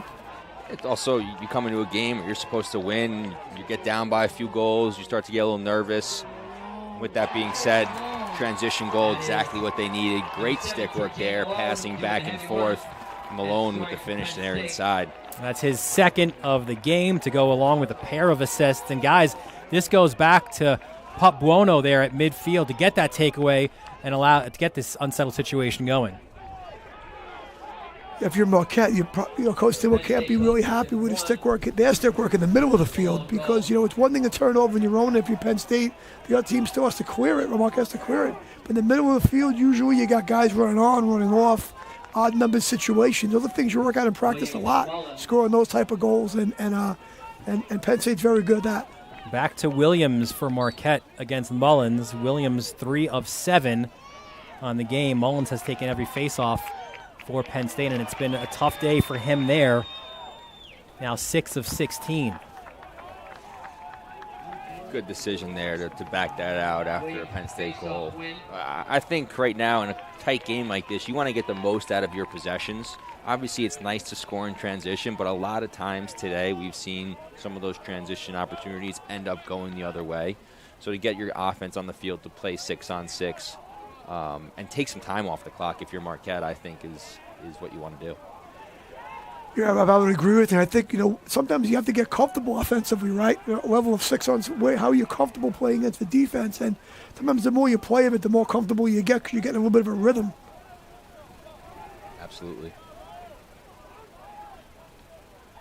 Lefty rip. That's wide of the mark. A pair of Penn State guys defensively collided. Ball stays, though, with Marquette. 27 on the shot clock.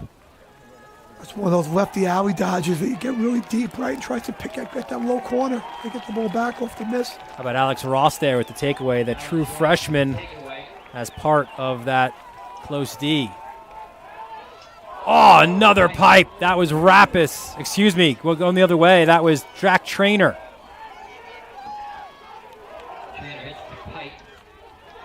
Ground ball. Look at this battle again, guys. Scrapping. Oh, he's 77. If he's in the neighborhood, he's getting that ball. Some guys just have a knack of it.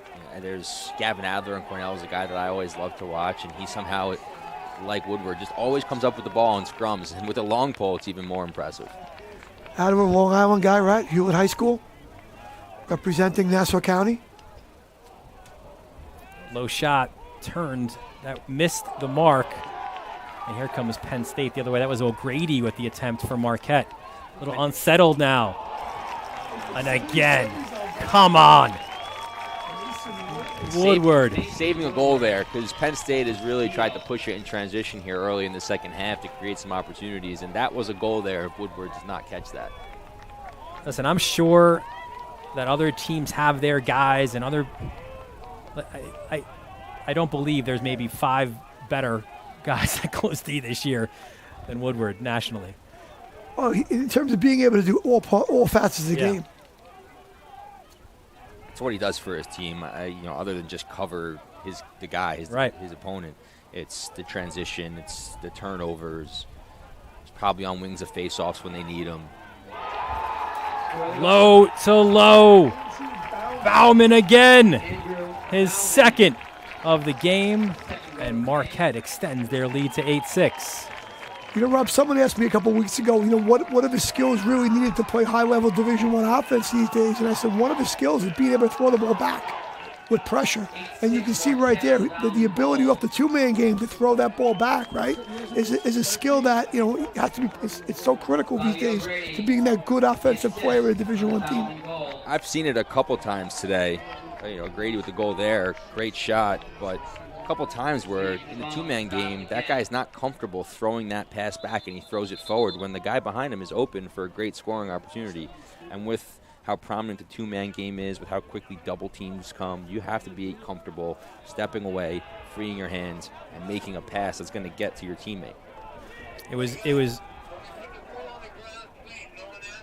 It was O'Grady there with the pass to Bauman, and Bauman set that screen initially, and as you said, right, O'Grady with the knowledge there to kind of go back to Bauman, and Bauman again with his box background. He doesn't need a lot of space, had probably a lot more than he's used to there, and he finished it well. Certainly good, as very good job in the two-man game, and they've been pretty successful shooting the ball low. Real opportunity here, guys, for Marquette to really put the stamp on this one. At least, again, get their largest lead. They've been at 2, but maybe 3 just before a timeout would be huge for them. Here is O'Grady. Look out. Hammered by Pup Buno, and we go the other way. Unsettled for Penn State. Jordan, spin, shot, lefty look. Off the mark. Rebound goes in front. Stays with Penn State. How about that job by Jack Trainer? How about Woodward, though, playing the man with the ball off the ground ball, and wow. He treats guys like he knows them from the old neighborhood. Downhill is Winkoff. Trying to give him the sub game right here. Coming out of the box is Costin. Penn State really fortunate to come up with that ground ball. I mean, they pushed it in transition 4-on-4, looking for an opportunity, and Trainer, great ground ball there, and handled the pressure with Woodward on him to give themselves an opportunity here, 6-on-6. Costin wide of the mark. Malone back in play. That one is not wide of the mark. Jack Trainer. A big goal for Penn State off the assist from Malone. Looks like this could have been a set play here. A little fish hook by Malone. Trainer picking it up on the end line.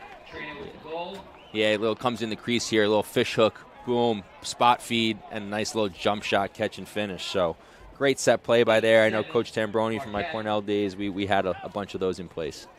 The second annual Metro Cup, man, is living up to the first, where Penn and Duke battled to the very end. 8-7, Marquette the lead. You're watching it right here on the Varsity Media Sports Network. College coaches, it's time to consider Varsity Media to broadcast your games. High school recruits are on Varsity Media with a subscriber base over 50,000 strong. Varsity Media's viewers are your target demographic. What better way to promote your program than by broadcasting your games on the Varsity Media Sports Network? Get an edge up on your competition by showcasing your team in front of Long Island and New York high school players. Our coverage includes announcers, multiple camera angles, instant replay, in-game graphics, in-depth coverage, and so much more. Best of all, viewers watch free, no paywall, and that means more views of your games. Don't delay. Varsity Media is booking for the 2024 season right now. Contact us today by phone at 516-403-2050 or by email ben@varsitymedia.net. Welcome back to MacArthur High School. John Perez was able to catch up with Tambroni coming out of the break to get the thoughts of the Penn State coach. Guys, when I spoke to Jeff Tamponi coming out of the locker room, he said that his team was quite simply just getting outcompeted by Marquette, and they had to do a better job defensively. Wanted to see more collaboration in that effort, and so far, Penn State doing so, trailing by a goal midway through the third quarter. Guys, back to you. Thanks, John. And it's Evans back in, and face-off gets the win. Grant Evans comes out with the face-off. Again, when you have sort of, and again, it's kind of been that two-headed monster, Mike, but it's really throughout the season have been three when you bring in Cole Emmanuel with Williams and Evans, but you can see Evans has the clamp, he can counter, and of those three, seems like certainly the most willing off a clean win to kind of go and get forward. Once again, Penn State creating turnovers, great up off the ground. I mean, look for Penn State to really up their intensity here, up their pace of play to try and impose their athleticism on Marquette. Being down by one. This is where it's really going to be, see what type of team Penn State is. Push called, so it'll be Marquette ball after Sickler was on the ground trying to pick up that GB. I think Sickler fell on top of the ball, and they kind of called withholding. I think was the call. Just sloppy stick work by Penn State again after, great turnover in the defensive end. Trying to push that transition, backfiring on them a little bit. I'm sure if you're the defender there, you're like, all right, let's play a little offense now that we just played some defense and we're able to get a turnover. So maybe a little frustrating for the Penn State defense here, going right back on defense. Marquette 3-3 on the season. Little backhanded scoop shovel shot, and a flag has been thrown. It'll be on a slashing penalty against Penn State. They threw that ball on the fever defender. I think got on his back a little bit off the cut. He was caught behind him, and he tried to make up for it, threw a nice whack in there to prevent the goal, which he may have done. He probably scores if he doesn't get hit with a check here. But now Penn State goes man down. So it's Sam Sweeney in, the senior, who's naturally an LSM, but he got moved down low because of injuries last year. So he's in for a 1-minute slash, an opportunity now for Marquette on the man up. Marquette had run a nice series before, and they just couldn't get they stepped in the crease, I believe, and they had one deflected, they knocked down, but they had some good movement and set movement. So we'll see if they get it again. Here's Blanc up top. A lot of ball carrying, a lot of holding the ball early on right here. You want to see that ball move. Looks like they're trying to get into a formation. Look for 9 inside. Looks like he's moving pretty well. Marquette 1 of 2 on the man up.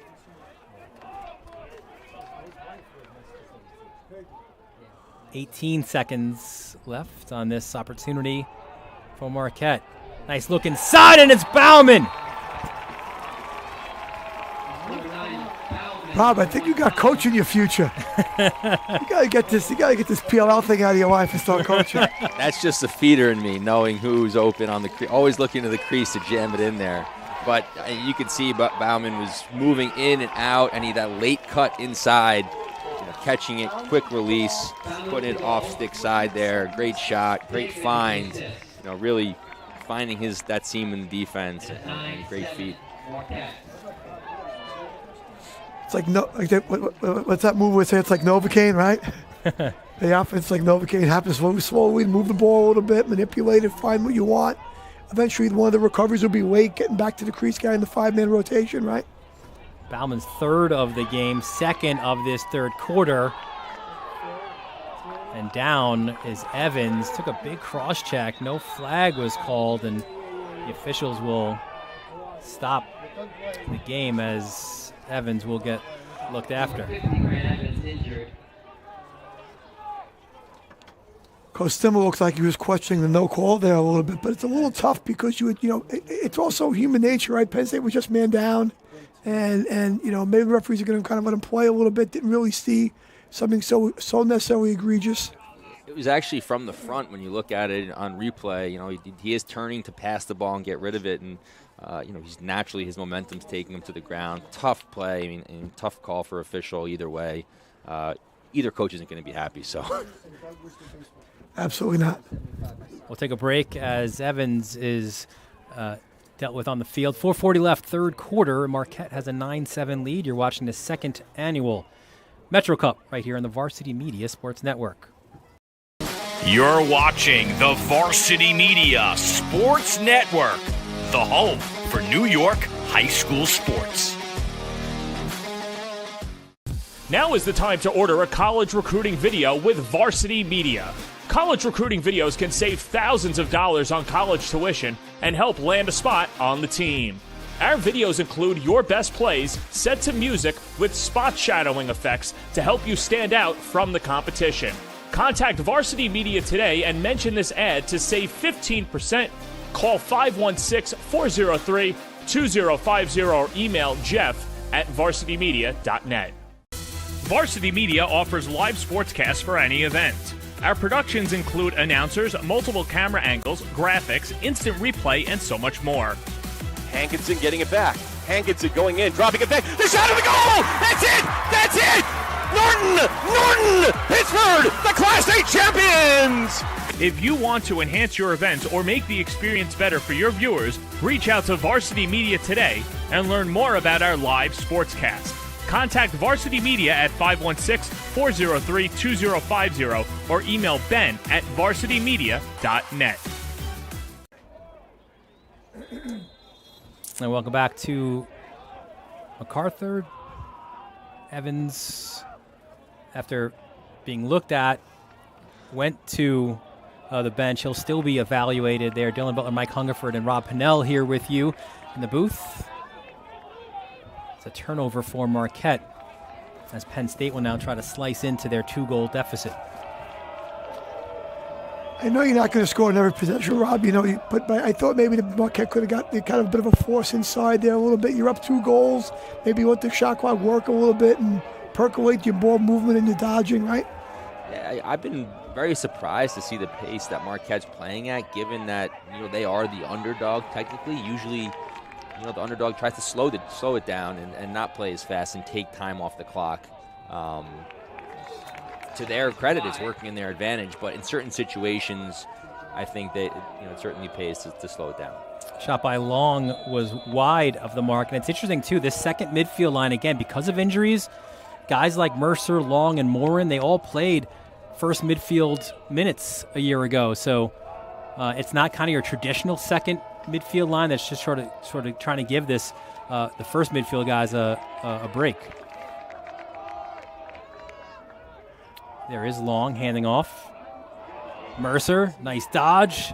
Lefty rip was blocked in front. Shot blocked in front. And of course, it's Woodward with the GB. Marquette just throwing themselves in front of shots, getting their sticks in lanes. We've been saying it all game, and they just keep doing it and preventing scoring opportunities for Penn State. Hey, listen, that started out really early, right, in the game. I think it might have been Lamarca going back. Actually, no, sorry, it was Logan Crines. First possession, I think it was, for Penn State, right? Sells out, blocks a shot, and kind of set the tone here for Marquette this game. In close games like this, you got 9-7 game. It's 1-2 goal game. All the plays are close. Plays like blocking a shot or missing the cage. Before Penn State had Marquette caught in the sub game, and they got a great step there, but just couldn't hit it. And those are the plays you have to finish sometimes. That shot by O'Grady was saved by Frassian, and now Penn State looks maybe it's something unsettled, and Jordan looks to hold up. Gets it back. Oh, he couldn't get that pass back from Hawes. GB, big one by Malone. Especially because big 77 Woodward was right there. Guys, still a lot of time in this one, but it feels like an important possession here for Penn State. Inside the final 2 minutes, third quarter, down 2. Here's Winkoff out of the box.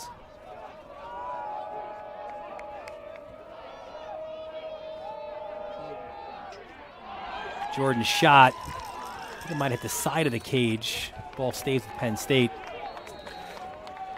Jordan looking a little Brennan O'Neill-like right there, being able to use his size and get to that low 5x5, Rob, not really so high, right, and just turn and shoot it. Yeah, I think if he got a little higher, maybe he would add a little more angle to put that in. I think it hit the near pipe, but they got it back, and here they are again on offense.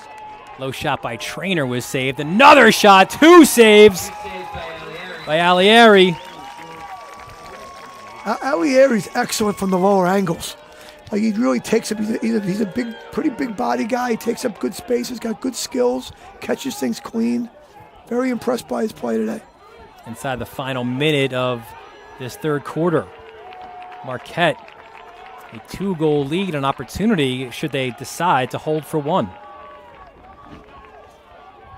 I look for them to bring a short stick behind the goal here with a short stick D-midi on them to alleviate some pressure for the ball carrier and attack once again, probably around 15 seconds. Same 2 guys. Looks like we did this dance earlier in the game where it's Foster for Marquette and it's Aldridge for Penn State. Yeah, always curious as a D-midi, what you're thinking here, because he's attacking him, whereas he's only going to get himself out of position if he he pushes far away from the cage. So, you want to be aggressive to a certain extent, but at the same point, he's not going to do anything from behind the goal. Terrific feed, and O'Grady with the finish. A big goal for Marquette as they take a 10-7 lead.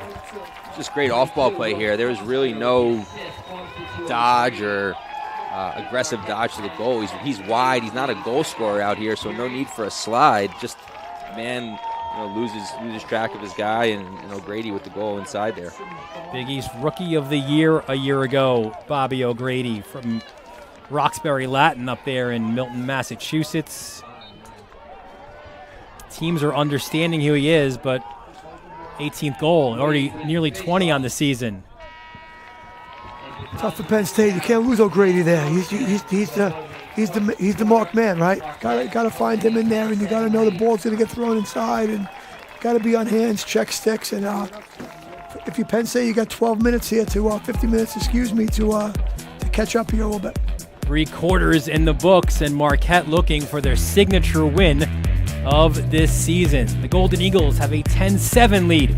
You're watching the second annual Metro Cup presented by the Long Island Metro Lacrosse Foundation right here on the Varsity Media Sports Network. Now is the time to order a college recruiting video with Varsity Media. College recruiting videos can save thousands of dollars on college tuition and help land a spot on the team. Our videos include your best plays set to music with spot shadowing effects to help you stand out from the competition. Contact Varsity Media today and mention this ad to save 15%. Call 516-403-2050 or email jeff@varsitymedia.net. Varsity Media offers live sportscasts for any event. Our productions include announcers, multiple camera angles, graphics, instant replay, and so much more. Hankinson getting it back. Hankinson going in, dropping it back. The shot of the goal! That's it! That's it! Norton! Pittsburgh, the Class A champions! If you want to enhance your event or make the experience better for your viewers, reach out to Varsity Media today and learn more about our live sportscast. Contact Varsity Media at 516-403-2050 or email ben@varsitymedia.net. Are you a local business looking to advertise? Well, Varsity Media is the perfect place for you. We offer affordable rates both inside our live stream broadcast and through our social media channels. With coverage all over Long Island targeting the 16 to 54 demographic, why not take advantage and advertise today? For pricing and inventory availability, contact us today at 516-403-2050 or email ben@varsitymedia.net. We welcome you back to MacArthur High School. Dylan Butler, Mike Hungerford, Rob Pennell with you for the final 15 minutes of regulation time. It's Marquette with a 10-7 lead over Penn State here in the second annual Metro Cup.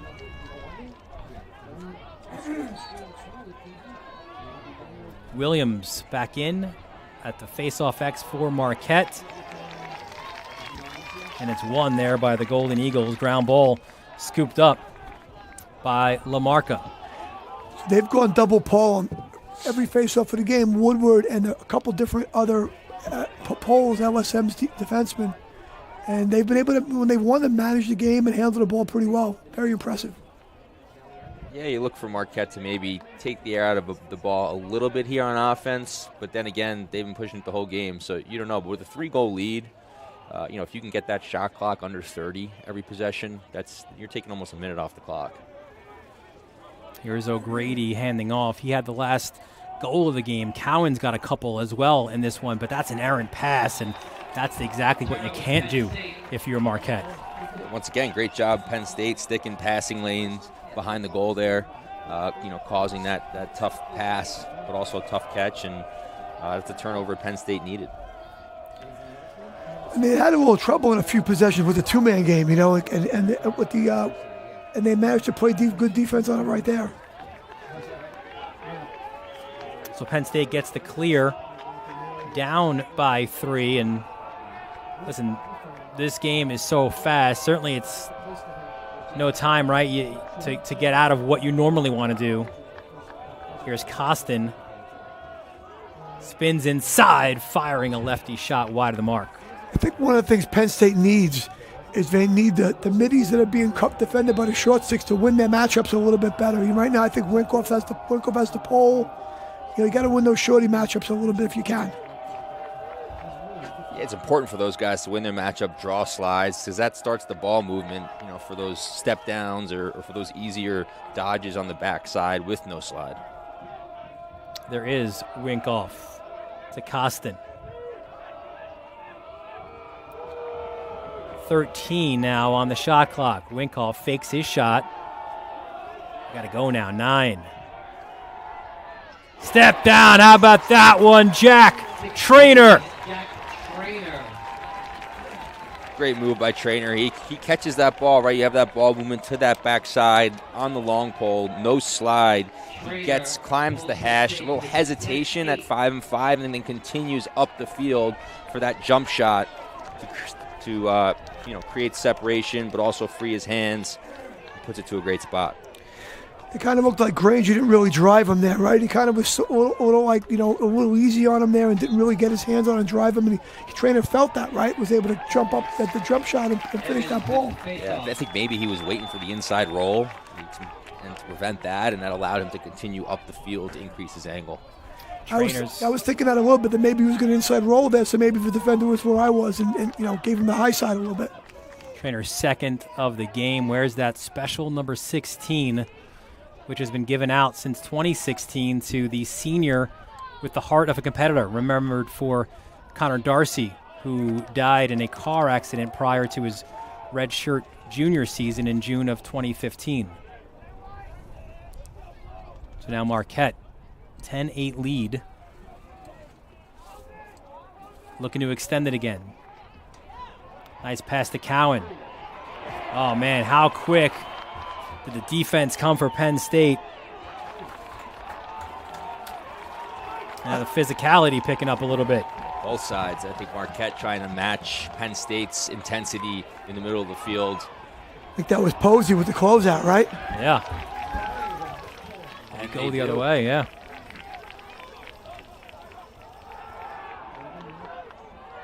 It's Woodward. Nice, easy ball. Gets it to Foster, and now Marquette can get into their offense. Bowman's been the guy offensively this game. He's got 3 on the afternoon. And there's Cowan working off the screen. Gets it down low. Turnaround shot that's blocked in front. It was O'Grady's opportunity, and Penn State comes away with it. Cowan got to the middle of the field off the two-man game off that wing pick. I really thought he was going to shoot it. He tried to squeeze that one inside the Casey, and Casey was really solidly covered. He tried to get him on his shoulder, right? Sometimes, as a shooter, you get in the middle there of between taking a shot and throwing that one more pass that you think may be the right pass, but in reality, your shot from 10 yards was good enough. Mercer. Hands off. Gonna catch him in the sub here. Right back to him. Morin. Tried to get it back. Taken away again. This time it's Zach Granger with the takeaway. Zach Granger with the takeaway.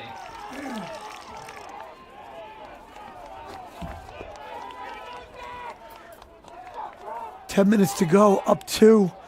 Robbie spoke about it earlier, about being able to use the clock a little bit, right? Maybe try to get under 30 every time. Try to shorten the game a little bit if you can without taking yourself out of your rhythm.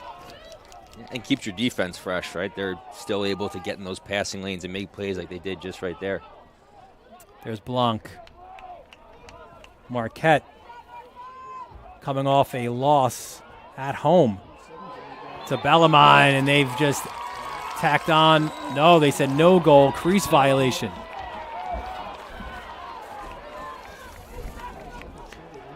Marquette does have a win against Michigan. Look at this opportunity. Lefty rip. Is that blocked again? What a spin. I think Woodward is contagious. Yeah, that's Noah Verlinde, the senior.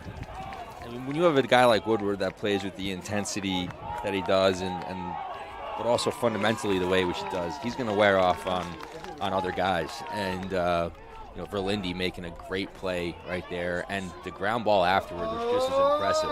Diving attempt in front. That was Foster. Remember that save right there, because that could have put in a 3-goal lead for Marquette, and instead, great save by Frassian, and now Penn State with the ball.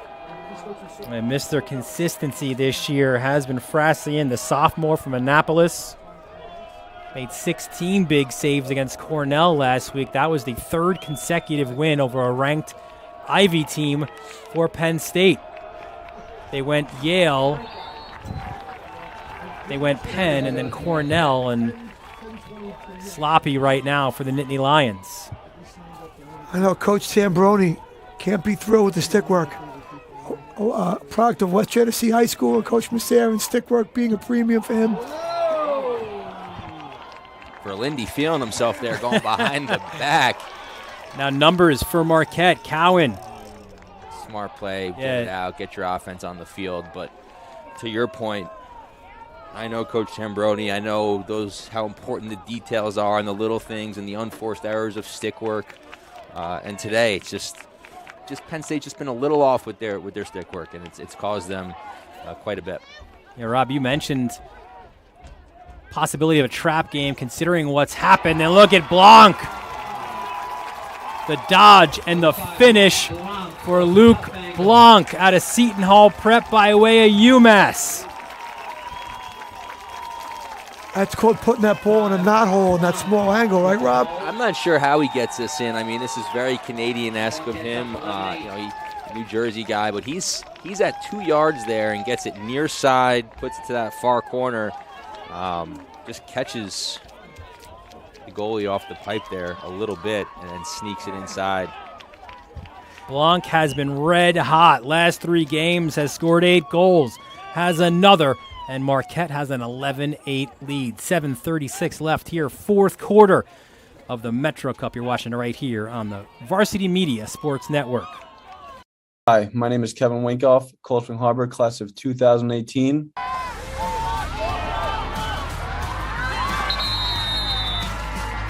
Currently a graduate student at Penn State. Kevin Winkoff coming in, and he scores!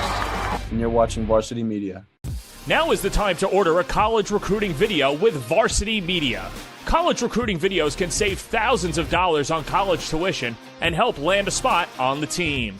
Our videos include your best plays set to music with spot shadowing effects to help you stand out from the competition. Contact Varsity Media today and mention this ad to save 15%. Call 516-403-2050 or email jeff@varsitymedia.net.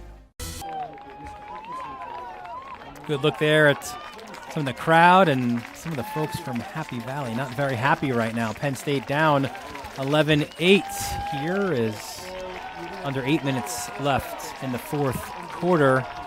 As we mentioned, listen, colleges, if you like what you see here today, you also can book a Varsity Media SPORTSCAST. You can email Ben at varsitymedia.net. What's not to like today? It must be the Metro Cup. Every year we get a great game. I think credit to Mike Nelson, right? I mean, is he picking these games himself, or is it a committee? I don't know. Last year, Penn and Duke needed overtime to decide a winner. It was Penn beating Duke, and Duke, if memory serves, was pretty highly ranked at the time as well. And Penn, kind of off that game and off their start as well, had a terrific season a year ago. 55 Verlinde for Marquette has had quite a few ground balls, and Woodward there with an amazing play. And he's a magician with that stick. I've watched a decent amount of college lacrosse this year, and off the ground, besides my guy Gavin Adler, he's about as good as I've seen. Yeah, Rob. I mean, obviously, you've got the finger on the pulse. You're Mr. PLL. I mean, his skills, I'd imagine, translate to the professional game. Absolutely. I think he'll probably be a long stick midi with the way he is on the wings and on the ground in the PLL. But he could be a guy that plays both. But he's definitely a professional caliber type talent, and he'll be playing the Premier Lacrosse League one day for sure. Stemmel's pretty excited, though. He's got him back for at least one more year before he starts watching him on TV there on ESPN. There are guys who just have a heavy cradle, right? And bulldozer come out very easily. Forget stick technology. And he's one of those guys, got that heavy cradle with the soft hands. And bulldozer come out very easily.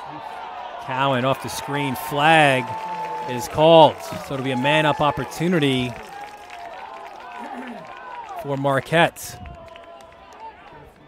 Cowan steps down, hits the outside netting. And the Golden Eagles will be back up a man. Penalty flag. Now, Rob, there's 6 minutes to go in the game, 6:01, right? They're going to go man up right now, Marquette. Are you just playing regular man up, and you try to get, I mean, you've always said before, try to get the first look, the best look. What do you think here? You never want to give up a good look, but you're going to get 60 seconds here. So I would try and get it down to 20, and then maybe have a play where you're trying to get a player open for a shot.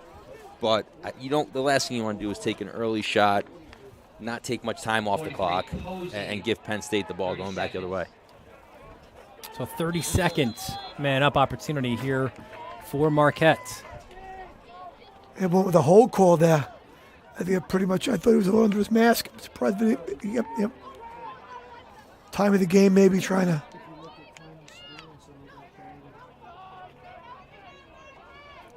Here's Blanc.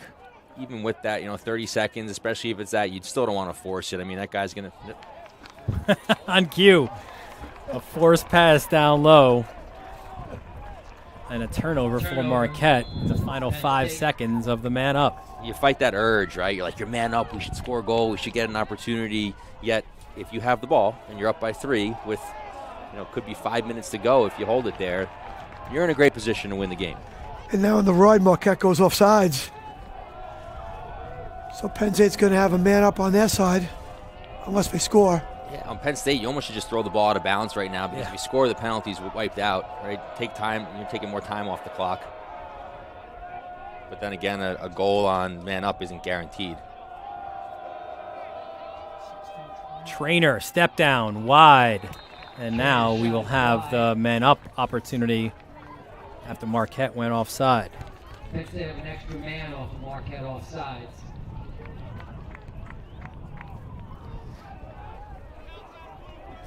So 30-second man up here for the Nittany Lions. Wyckoff's had that short stick matchup, once in a while, and he's used to playing attack when he was at Binghamton. I'm surprised they're pressing that matchup a little bit more. I'm not sure what the game plan was there with him to do that, but. See Jordan now, a bit inverted.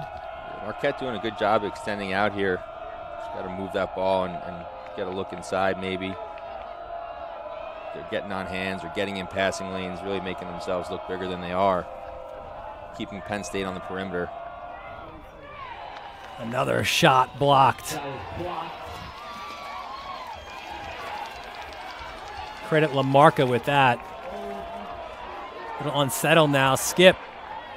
Sides are even. We're even now as Malone looks to attack. 4-13. It's 11-8.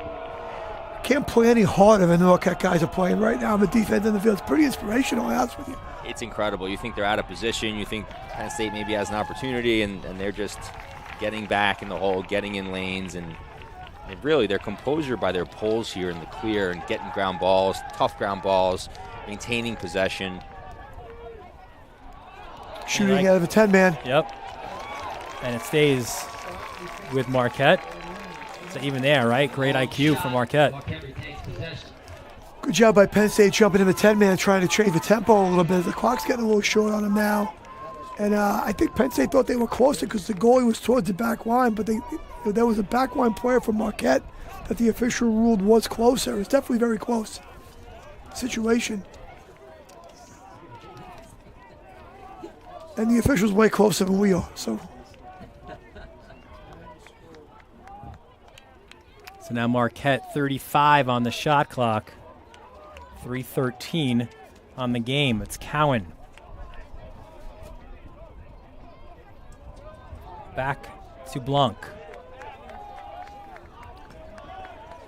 Almost treating this like it's the end of a quarter scenario, right here, Rob? Yep, I'm sure they're going to do this the next possession, and if they have one after that, but they're just making sure they attack the matchup they want and take the clock down as far as they can, which they're going to be doing right here. Probably dump it. Yeah, down to 3. And there is that dump to the corner.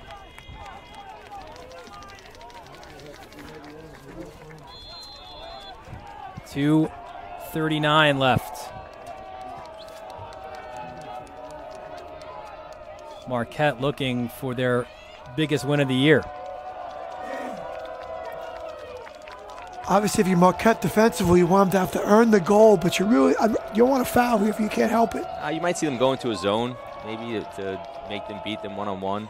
Looks like they... Is that another pipe? It looked like it was. Ball bounced back out to Malone, though. Skip pass. Jordan not going to miss from there. Great look, great shot by Jordan. I mean, he's got his defender in front of him, has a little bit of a screen, kind of hesitates, thinks about it. He still has that space, and he puts it near side. Great skip pass. Jordan once again find that space like he did earlier on man up, like walk into that lane, right? Not getting caught behind his defender, being able to get a lane to catch that ball. Jordan's 2nd of the game, his 11th of the year. TJ Malone picks up his 12th assist. That's Woodward here on the wing. He's got it. Timeout. Stimmel, does he get it? He does. Look at Woodward, man. He's got a lot of best friends right now picking him up off the turf. Terrific timeout there by Stimmel. Let me take a look at the Marquette upcoming schedule of there you see they go home for the Bonnies, and then their Big East play begins at Providence, home for St. John's, and as we mentioned before, then it just gets tougher from there. They got one more non-conference game ahead. That's when they take on Cornell, and then it's Georgetown, Villanova, and Denver to end the regular season before hosting the Big East tournament in Wisconsin. Great event for Marquette to host the event, right? To bring the teams of that nature to that area of the country to play that tournament. Tremendous for them to host it. Let's take a look at Penn State's upcoming schedule as well, and a lot of ranked teams there, right? You're at Maryland, number 4 right now in the country. Then it's Ohio State, who is 14, and Johns Hopkins as well, number 10, as the Big Ten schedule gets going after this one. Really no easy games left for Penn State, and Marquette as well in their schedule. Marquette plays like the way they're playing today. They're going to have a great second half of the season. Penn State's going to use this game as, depending on the outcome here, as a film to watch, and to hopefully boost them, to give them a little sense of urgency into the second half of the season. Interesting strategy here, right? So now they single the ball. They don't start with a double team on. They get the goalie out to win it, to cover an attack, but now they got the double team on. It's Cowan trying to split the double, does it well, and he'll just, he misses the net. But the backup was there. He was ready for the empty net dunk. So athletic splitting the double team right there. Just couldn't put the ball into the goal. You only really want to double the ball behind, because then the goalie can come out. Whereas if you're on top of the goal, it leaves that goal open for the guy to shoot it in. So Penn State was waiting for that. They got it. They weren't able to close in on it, and a great play. Just misses the goal. And Marquette uses their second and last timeout of this half. If you want to bring your game to life with a Varsity Media Sportscast, is the way to do it. You've got announcers, instant replay, multiple cameras, and graphics. Great for your rivalry game, senior day, just general promotion of your team. Contact us to book a Sportscast at 516-403-2050 or visit varsitymedia.net. Dylan Butler, Mike Hungerford, Rob Pennell with you here for the second annual Long Island Metro Cup. So thankful to be able to bring it to you here on the Varsity Media Sports Network. Also want to, while we have an opportunity, shout out both coaches for their time during the week. and helping us prepare for this game. Andrew Stimmel and, of course, Jeff Tambroni as well. So here right now, you have the double team on the ball. Ball at the end line, Rob, right? Ball's getting doubled. Goalie's out covering a player who happens to be the pole. So Marquette's leaving the defenseman on the field already. You have to sub one less player to sub. Yeah, it's tough. Usually you have the guy who's got the goalie on him. Splits does a good job splitting the double team and draws the penalty. Penalty flag. And Cowan runs right back into the teeth of that double team. It'll be a slashing penalty. 1:33 left. And you're starting to feel it a little bit, right? If you're Marquette, you'll be man up next minute. I think that play is just a microcosm of what Marquette brought today. He took the double team, ran through it, getting sort of baseball batted a little bit and drew a flag, right, Rob? But they made those kind of plays all game long today. Absolutely, and Penn State did a great job, I think, of doing the same. But Marquette was just able to match that intensity, and I think even more so in the second half, make those type of plays on the defensive end, and then continue that energy into the offensive end. And they'll try and close it out here as they go man up, 60 seconds with 1:30 to go. Robbie, you're thinking about possibly, are you going to shoot it here? I mean, you're going to let the clock expire and dump it in the corner and play the 2-goal lead? What do you think? I think you definitely want to score if you can, right? A 2-goal lead is with 1:30, but if you can get it down to 30 seconds and take the entire 60 seconds off the clock, then you're probably pretty safe up to with 33 seconds to go. I'm going to assume they're going to go into a man-up formation and move the ball around. Off the timeout, 1:33 left on your game clock, a minute, both on the shot clock as well as the men-up opportunity. Now, if you're Penn State, you just can't let the clock spin here. You're only down by 2 goals, so you're going to have to start with the goalie in the cage, and then they're going to start with the goalie out, and they're going to have everyone covered. Yeah, you got to attack, right? Try to get a turnover. It's all or nothing here for Penn State, right? So he's going to try and get the ball, and if he doesn't, if he scores, then game's probably over. If he's able to get the ball here, then see Cowan getting inside of his defender, which was Buno, and Cowan with the finish, the man-up goal, extends Marquette's lead to 12-9. Says a lot about how athletic Cowan is. He's been the guy all 3 times. He's taken the ball either in the single or the double, right? And his athleticism, he's pretty much beaten it every time in one way, shape, or form.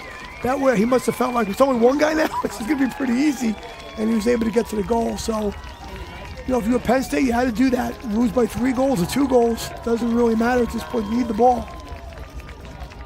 When we spoke with Andrew Stimmel, their head coach, we asked about Marquette's identity, and he said, listen, we are growing up. The Michigan game from start to finish, we let our identity show. As Penn State has the ball, they believe in how hard that they play. They play as a team. They play team defense. You see them mix it up again, man and zone. And they believe in running field and creating transition opportunities. Offensively, they've got some balanced scoring. Some guys who are out of the lineup who've made their way back in. It's not a one-man show at Marquette. It isn't either, of course, at Penn State, but really impressive performance by Marquette this afternoon. Another epitome play right there. Mike Sickler, I think, just went to the goal. He just went to the goal, and the Marquette guys will have none of it. They're not going to let him get to the goal. You mentioned at the top, Andrew Stimmel's father-in-law, Joe DeVito, was so excited for this game. There's a shot wide of the mark. You got to imagine he's looking down right now, Mike, pretty excited at what Marquette has been able to do. Well, there's always things bigger than you. I can say that. Costin with the finish. 12-9 the score. Could it be a cosmetic goal there for Costin out of the Haverford School? Sometimes it's amazing. Sometimes it looks so easy.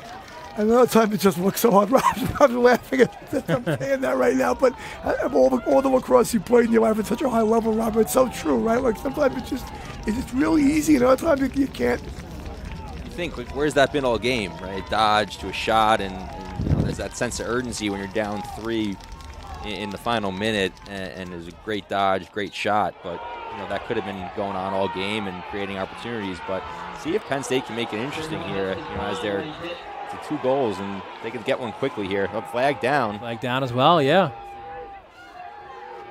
Turnaround shot and a goal! Don't with the finish.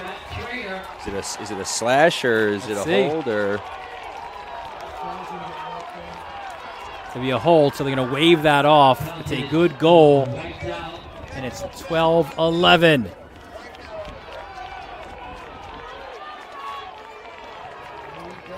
Back to the face-off X. Hudson Bond, by the way, has come in, won that last face-off. Let's see if you can get this one and maybe give Penn State an opportunity here in the final 35 seconds to get a tying goal. Oh, no. And Bond went early. Rob Pennell, you just said everything that everyone on that far sideline is saying. All the Penn State fans just said the same exact thing. Big hit. Maybe some frustration here for Penn State. Grady trying to pump up the Marquette crowd. That's going to be against Posey for Penn State. And with 21 seconds left, you got to figure that's ball game right now. Only a goal here. They'll be man down. Probably similar strategy as Penn State had before, right? They'll bring the goalie out and cover an offensive player and try to get the ball back. Dan Frassion, we kind of see where would he defend right now, it looks like. Yeah, they're going to pull him out and see maybe if they can get someone on the ball, force him to take a bad shot. They are man up. It looks Penn State's still man up. I don't know what they called there. Maybe a loose ball push. So they are man up. I don't know they called this. Well, it was Posey there with a high hit. It's a 2-minute unreleasable. We threw it out of bounds. Oh no! Great step in there. Yeah, I didn't see him in the corner. He definitely threw it to us. I thought he was dumping it. Should be good for Marquette there. Great win. Huge statement win for Marquette. They take this one 12-11. Another 1-goal game here in the Metro Cup. We saw what it did for Penn a year ago, beating Duke on this same field. Maybe this could be the launching off point for Marquette. I'll say this to you, if Marquette can play, it's always a challenge as a coach, right? Get the team to play at a certain level, game in and game out. But the way they play today, if they can play like that going forward, they're in a good spot. Absolutely. I think with their remaining schedule, conference game, this is going to be such a huge game to build momentum for them, to build confidence, knowing that they can play with top teams in the country. And then you look at Penn State and a game that they're going to watch the film and look at some of the mistakes they made from a stick work standpoint, and use it to get better and move on and regroup going into conference play. When Marquette gets back to the film room, maybe Monday, you got to think that Stimmel's going to show this film and be like, guys, this is the blueprint. This is how we need to compete going forward and to make some noise in the Big East. Sure, I think you're seeing Marquette also got healthy a little bit too. They were playing without some guys earlier on. This is a better simulation of, or a better example of who they happen to be, right, than they were at stages earlier on. These were the guys that beat Michigan and had good wins, and now they're definitely in a good spot going forward, it seems like. I see Mike Nelson with the Long Island Metro Cup, which will be awarded to Marquette. Not just a title, there's a trophy that goes with it. Yeah. This one will be heading home to Wisconsin. Big one for Marquette. They improved to 4-3, and they really take that probably sour taste out of their mouth, right, from that home loss to Bellarmine last week to lead into this one. Let's take a look at some of the final stats in this one, and what stands out to you, Mike? I think, when you look at stats of faceoffs, it's tremendously in favor of Marquette, and they came in the second half and did a really good job. Grant Evans especially came in and really, scored a goal and really turned the tide with the faceoff at the faceoff X. And that was a concern coming in too, because Chase Mullins was pretty hot. He was going on a pretty good clip for Penn State. So you kind of threw a few different looks, Marquette did, at Mullins, and you win the faceoff battle on the game. Yeah, Rob, you would say faceoff thing's like a matchup thing sometimes too, right? Certain guys have better against certain guys, and it's not always when you win those faceoffs. It's not always winning them. It's just when you win them, what part of the game you win them in. And I think Marquette wants some big faceoffs, some big momentum faceoffs in the third quarter to kind of take control of the game a little bit. Penn State had more ground balls and less turnovers, which is interesting. Usually those two statistics will favor the winning team. But Marquette, even with that, maybe faceoffs countered that a little bit, the ground balls and turnovers. So I think that, being that Marquette turned the ball over more and had less ground balls, I think that just talks about their intensity and the way they played all over the field, especially on the defensive side. I don't think Tambroni's going to care much in terms of what this does national ranking-wise. Obviously, his concern is about his team going forward. And there you see Stimmel and Tambroni having a moment on the field. But yeah, listen, you go into they've had some great wins, right? They're back on the national landscape, but now you go into the day in and day out of the Big Ten, and maybe, I don't know, maybe in a way this helps them, right? Like sort of refocus them and say, listen, guys, if we're not at our best on any given day, this could happen. It's just going to put more importance on those Big Ten games, right? And the need to win those if you want to extend your season into the postseason, because the committee will look at a win against Marquette like, okay, it's a game they should have won. Oh, they'll look at now it's a game they lost. That could hurt them, But they do have a lot of strong wins, and they're probably going to need a few more and certainly do their job as it comes to the Big Ten Conference. Yeah, when you look at non-league games, when you lose to somebody, you got to become their biggest fans. If you're Penn State, you want to see Marquette keep winning.